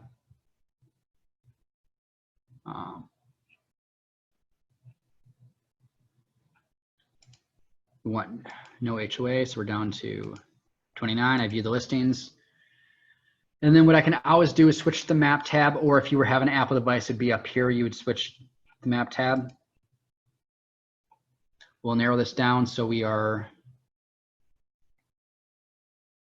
let me zoom in.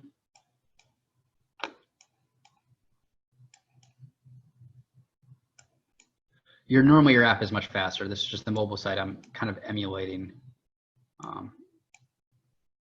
Okay, so I'm going to do my freeform polygon, and I'm just going to draw everything with Satellite Beach in South Patrick Shores and Indian Harbor. Okay, so everything in that location, they really like this part of the Space Coast. So now we're down to 6 results. So I'm going to share this. So click on share. It says save and share. And so we're going to name this after our client, Wedge Antilles, under 400K Satellite Beach. Save and share.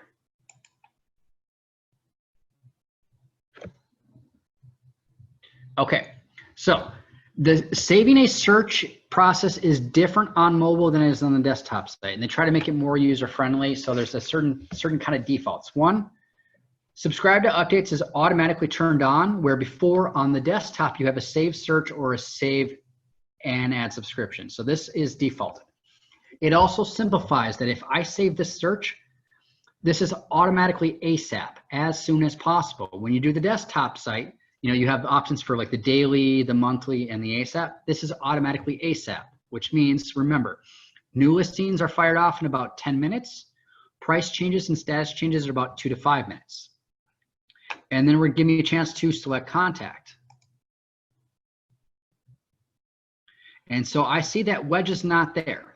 Now pay close attention to this add contact button. We're gonna talk about this more in the portal, but it shows you how quickly you can add contacts.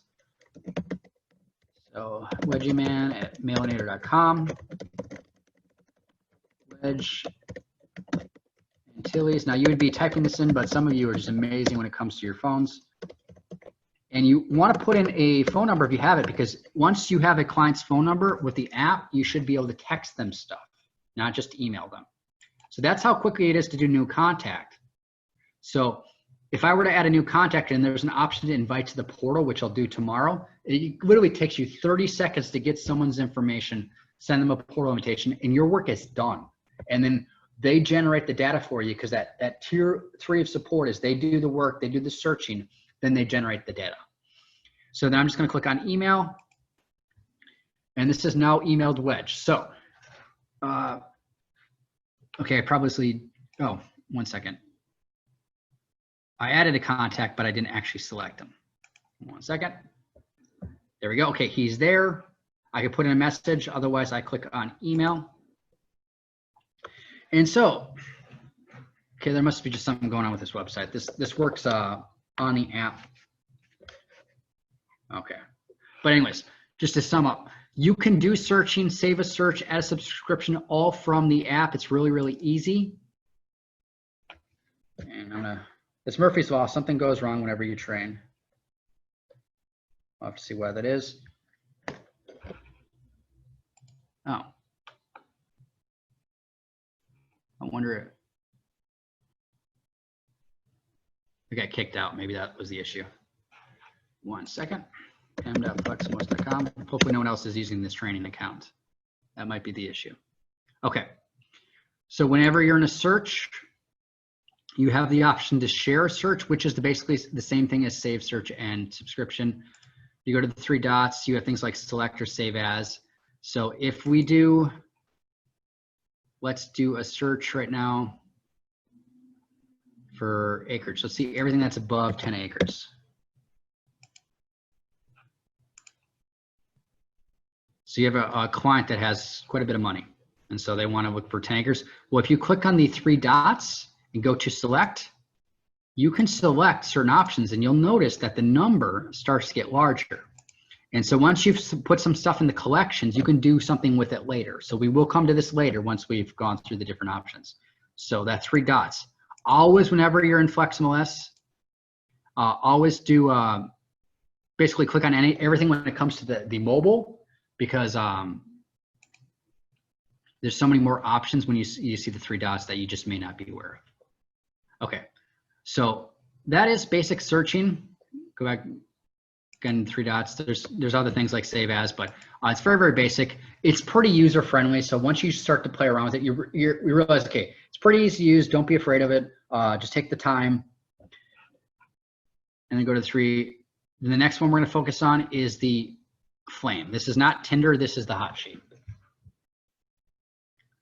So the hot sheet, now pay close attention to this explanation. The hot sheet functionality is different on mobile than it is on the desktop site. The desktop site is 24 hours, 48 hours, 72 hours, and 1 week, where this hot sheet actually goes since 12:01 a.m. So what I mean by that is when I go to filter, it says time frame today. That means everything since 12:01 this morning. It does not mean 24 hours. And then past 2 days means, 12:01 since yesterday. Past 3 days, the same process. So people look at the hot sheet on the different things and like the numbers are different. Something's broken. No, it counts things differently. And if you do a location, you click inside this box, like say Satellite Beach. Do as a city, or you could do a subdivision or whatever you want to do, area. I'm just going to do the city. View the events. It's going to show me the hot sheet for everything in Satellite Beach. And if I were to pull something up,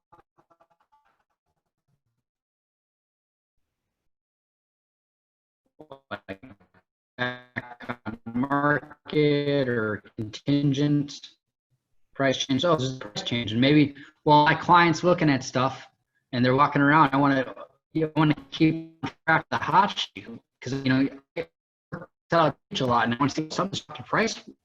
I see it's oh wow, this is in the price range, so I didn't notice it. Well, I tap on that property and, you know, the other realtors information, I call up and say, hey, can we take a look at this property? We're out right now. So that's it. And it's so you can work away from your office. That once they realize that they can use the app, or what I like to do is I have a modern smartphone.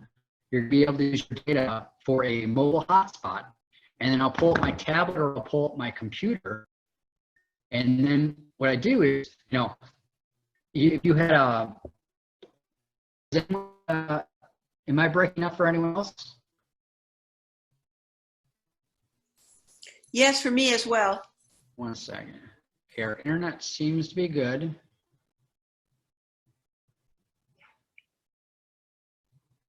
Okay, let's just stop for about 20 seconds.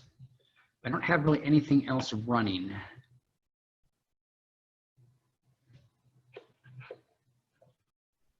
Me. Unmute. Yes.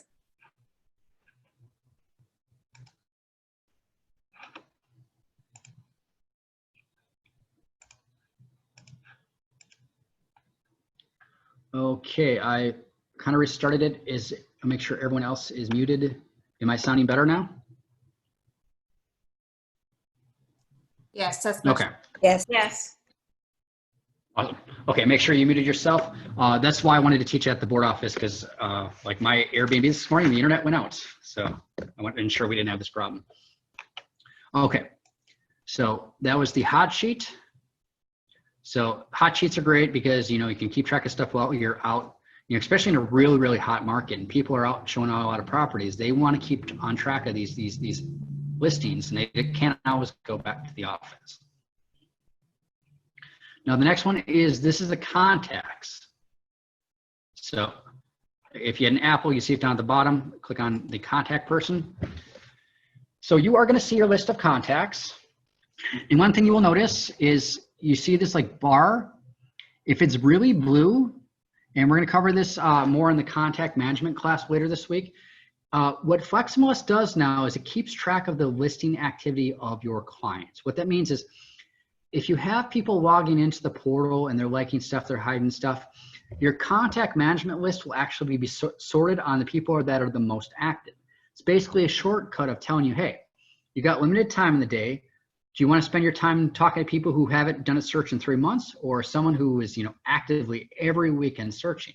So it kind of gives you a shortcut. So when you're in contact management, you know, contacts on your mobile app, it's going to show you who is really blue and who's not. But what you can do is you can pull up a contact by clicking on, say, like Leah.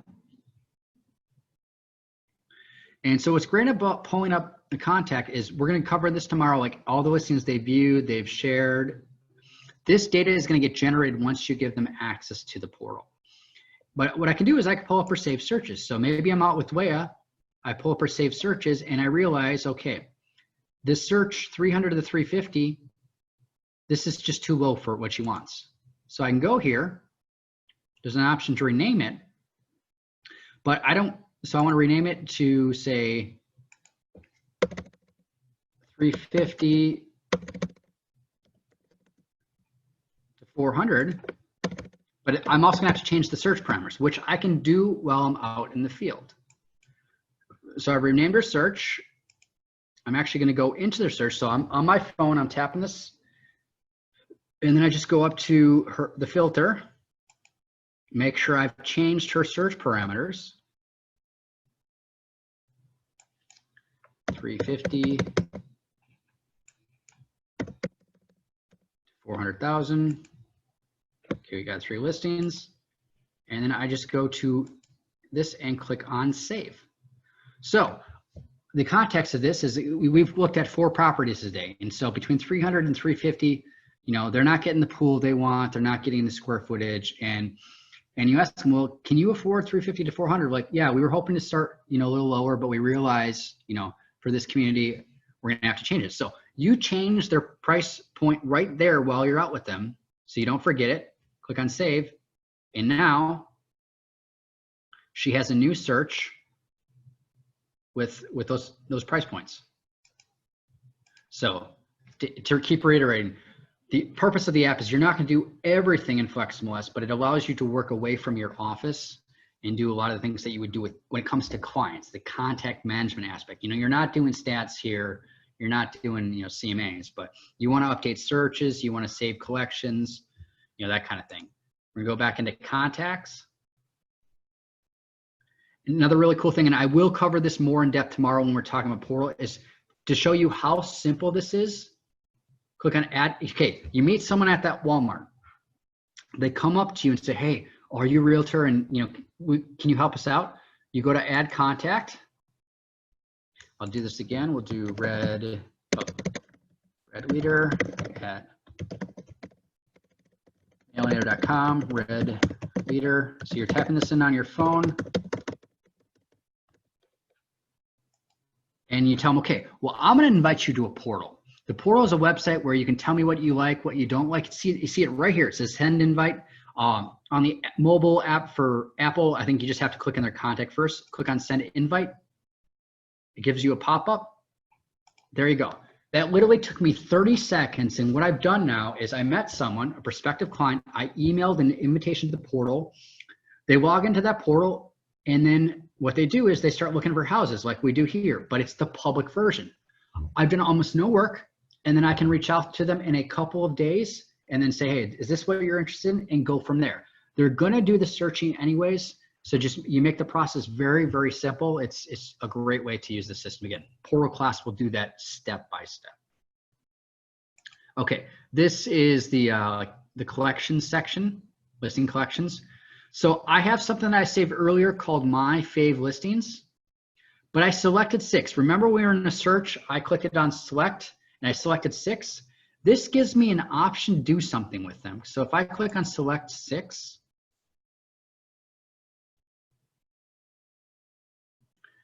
and then, so here are the 6, you know, I could share them with a client, click on share,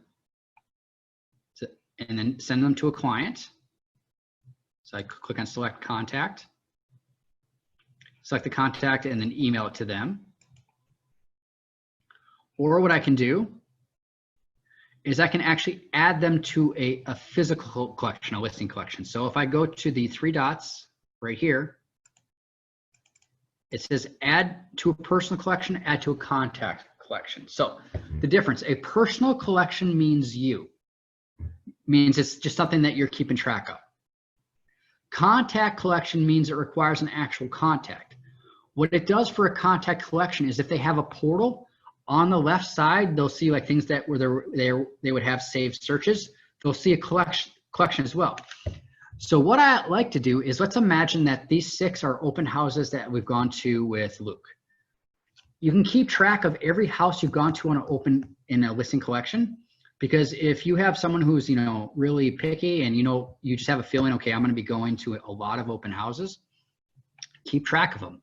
So let's say we looked at these 6. I'm going to add all to the collection. Let's choose a contact. Okay, there's Luke. I'm going to create a new collection. Just call it Luke's open houses, because I have a feeling we're going to see about 20 properties before he decides. I want to create a new collection, so I can actually keep this as a running tally. These 6 are there. I can add more and more whenever we go to see them. So it's a great way to keep track of stuff. And these 3 dots, you can also just deselect all, or, you know, recommend all, whatever you want to do. Usually how I explain recommending listings is you can recommend individual listings, or you can recommend a group. Usually you do one, but if you have a client that's looking between 350 and 400,000, they're not going to see that property in Satellite Beach for 405. But if the price just dropped to 405 and you know it's an absolute steal for that neighborhood, you could recommend a property and say, hey, you know, I'm going to recommend you a property maybe once a week, something that's not quite exactly what you're looking for, but I think it would be a good fit. And those recommended properties will show up in their portal. And we will talk about that more in the portal class. So I'm just going to deselect all. And if you go to the hamburger, you'll see things like messages or members. If you want to pull up another member, go to members and you can search for other people. Okay, so I go to members right here. I see Tara Rebel, assuming I said that correctly. She's on my screen right now, so I'm gonna type in her last name. And I can pull up information. So if you wanna get information about another realtor or view their listings, go to more, you can view the member listings so you can, while you're out in the field. You don't have to go back to your office. So I find a lot of people, when they get comfortable with the app or using their mobile hotspot or they have a tablet, they'll work from their car or from Starbucks and they don't go back to the office as much because they realize they can do a lot of the same functionality from the app or use their mobile hotspot and use their laptop. And then one other thing I want to point out, and I want to make sure everyone's paying close attention, this I cannot replicate because I don't have any active listings, so I'll kind of just describe it. If you go to your initials in the upper right corner and you go to My Listings, you are going to see your listings if you have any active listings. Now, if you click on a listing, actually tap on one, I'll just say, verbally explain this. In the upper right corner, there's going to be an option that says Edit Listing. If you tap on Edit Listing, it's going to give you a couple different options. One, you can change the price of your listing from the app. So you don't have to go back to the office. Number one, change the price. Number two, you can change the status. So if it's going from active to pending or whatever, you can do that while you're out in the field. Number three, you can upload photos directly from your phone. Again, I can't replicate this because I do not have an active listing. So a lot of people, what they'll do is they'll take photos with their phone and they cannot figure out, I got to get this onto my desktop somehow. And then how do I find it while I'm in FlexMLS? You can upload them directly from your phone by doing that edit listing option. So, or maybe, your original photos, your client didn't like it, or they were redoing the roof. So, the photo of the house isn't on the back side of the roof. So they want to change that. So you can upload photos directly from your phone. Play around with it yourself if you have some active listings. Unfortunately, I just cannot demonstrate that. Isabel, you are live, so if you could mute yourself, please. Okay, so we just kind of sum up this section. You have the ability to do some searching. The quick launch uses the first 5 things. We did the MLS number, the address, the radius, the name, and then the search, like, active between 300 to 400,000. Otherwise, we could, do address, MLS, save searches here. But if I do a new search, this brings me to the actual, I can do the map. Otherwise, I do a filter, put in any parameters. I can always share it, which is the same thing as saving a search and setting up a subscription. The 3 dots give me more options like selecting some listings. So if I were to select this one, the number would go here. Otherwise, every individual listing has 3 dots. And if I go there, that's where I see things like add to personal collection, add to private collection. I can do recommend. So your 3 dots always mean more information. Pay close attention to that. Then we go to the flame. The flame is the hot sheet. Remember, the hot sheet time frame is different. It's 12:01 this morning or 12:01 yesterday morning, whereas the app or the desktop site is always 24 hours back from the current time. This is contacts. We basically go into contacts to, if we want to change saved searches or we want to invite them to the portal, we'll do more of this with the portal class. Add the contact. You can do any listing collections right here. And then we looked at any messages, or we want to find members, and then under your initials, the My Listings, that's where you can change a status, change a price, or upload photos. So the class is basically done now. I can stay around if there's any Q&A. So sometimes I have a lot of questions, sometimes I do not. We got a lot of questions throughout the class. So I'm just going to say, please register for the other classes if you get a chance. So we will be doing, let me just sum them up. Kathy just posted that says you can register through MMSI or you can send her an email. But let me get those other classes. Good Lord, we had a lot of questions. That's awesome.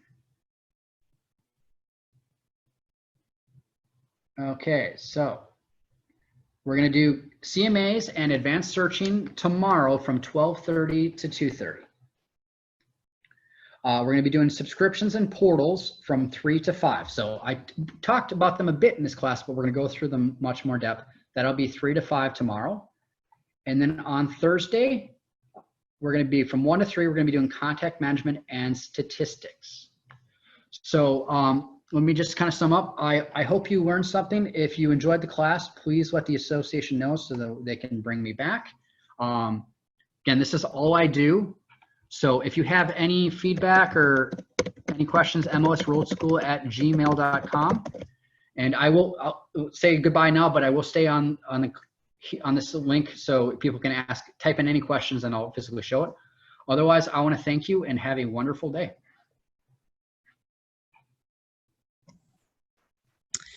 Hi there. I have a quick question. Yep. I typed it in there a couple times. I don't see my initials to edit my listing. I don't see anywhere where I can edit my listing. Okay. Which FlexMLS Pro app are you using? Which Flex? I have the iPhone. You're using the iPhone. Okay. In the upper right corner, do you see like this hamburger sign? I have it in the bottom right. Okay. In the bottom right, tap on that. Okay. I have it. And do you see something that says My Listings? I see my listings automatically. Okay. So tap on My Listings, and then. No, I see the listings. They open up. I see the list. Hold on. I'm gonna have to get my iPad up and running just so I can see exactly what you see. 1 second.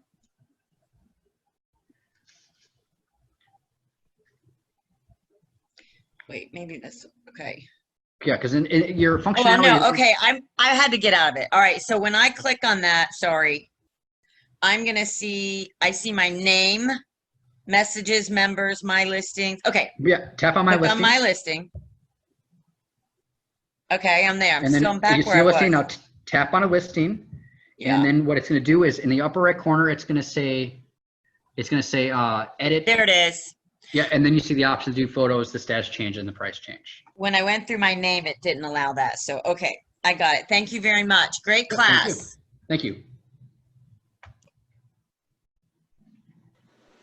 Very good Pat, class. I'll be on for your class tomorrow. Thank you very much, sir. Thank you.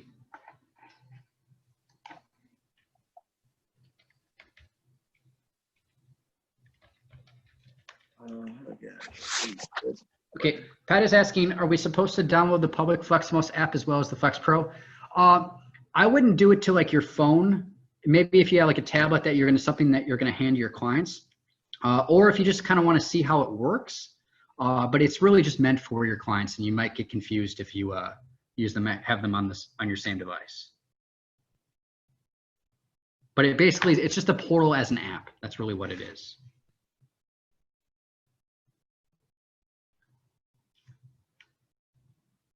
Okay, any other questions?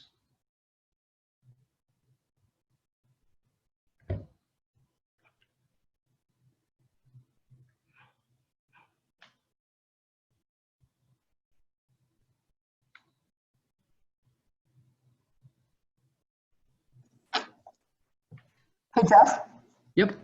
what was the part about using Realtor.com? What was it that they were going to be able to do for us? I didn't really catch that. Well, 1 second. Let me go to detail. Oh, let me just do a search.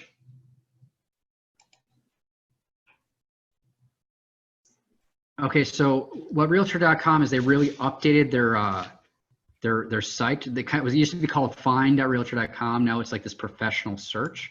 Okay. So if you go to the detail tab, Okay. and I'm hoping I can have access to it because I'm using a training account, but let's see, we'll try community. Okay. Let's see.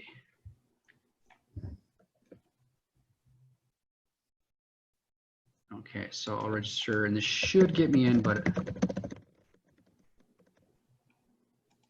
So it knows that we are a professional person. It knows that we're not the public. yeah, so it's basically your board is paying for something. Okay, so we have professional search and prices. So there's a bunch of good stats. It's just they've really updated Oh, it. nice. Okay. But, All right. let's see. Go to your professional dashboard. And so that was the community link. Let me try the actual property link. So this should be for the specific listing. Okay. And let's see what it does. So we had this in my board in Arizona, so I assume it was the exact same thing. Okay. So one thing it does is it has an estimated price. So how accurate this is, I don't know.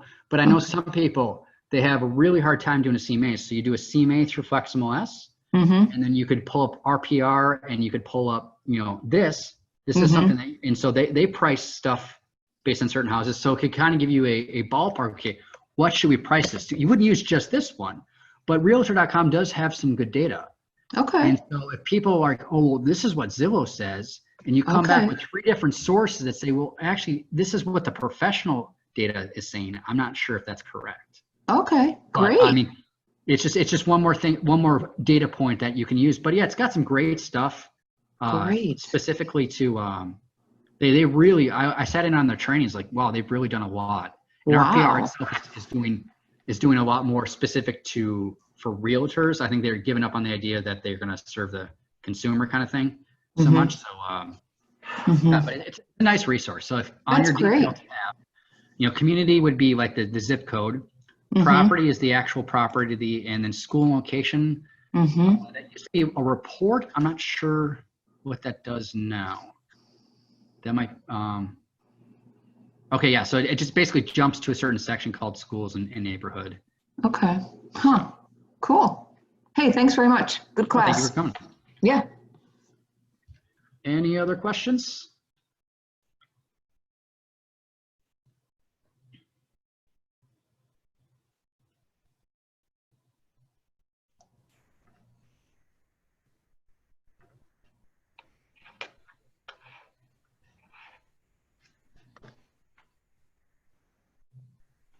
Okay, with that, you want me to end the meeting? Yeah, just give it one more minute. Anyone else want to jump in? Otherwise, like I said before, if you have any specific questions, I always respond with like screenshots, step-by-step instructions. So mlsroadschool@gmail.com.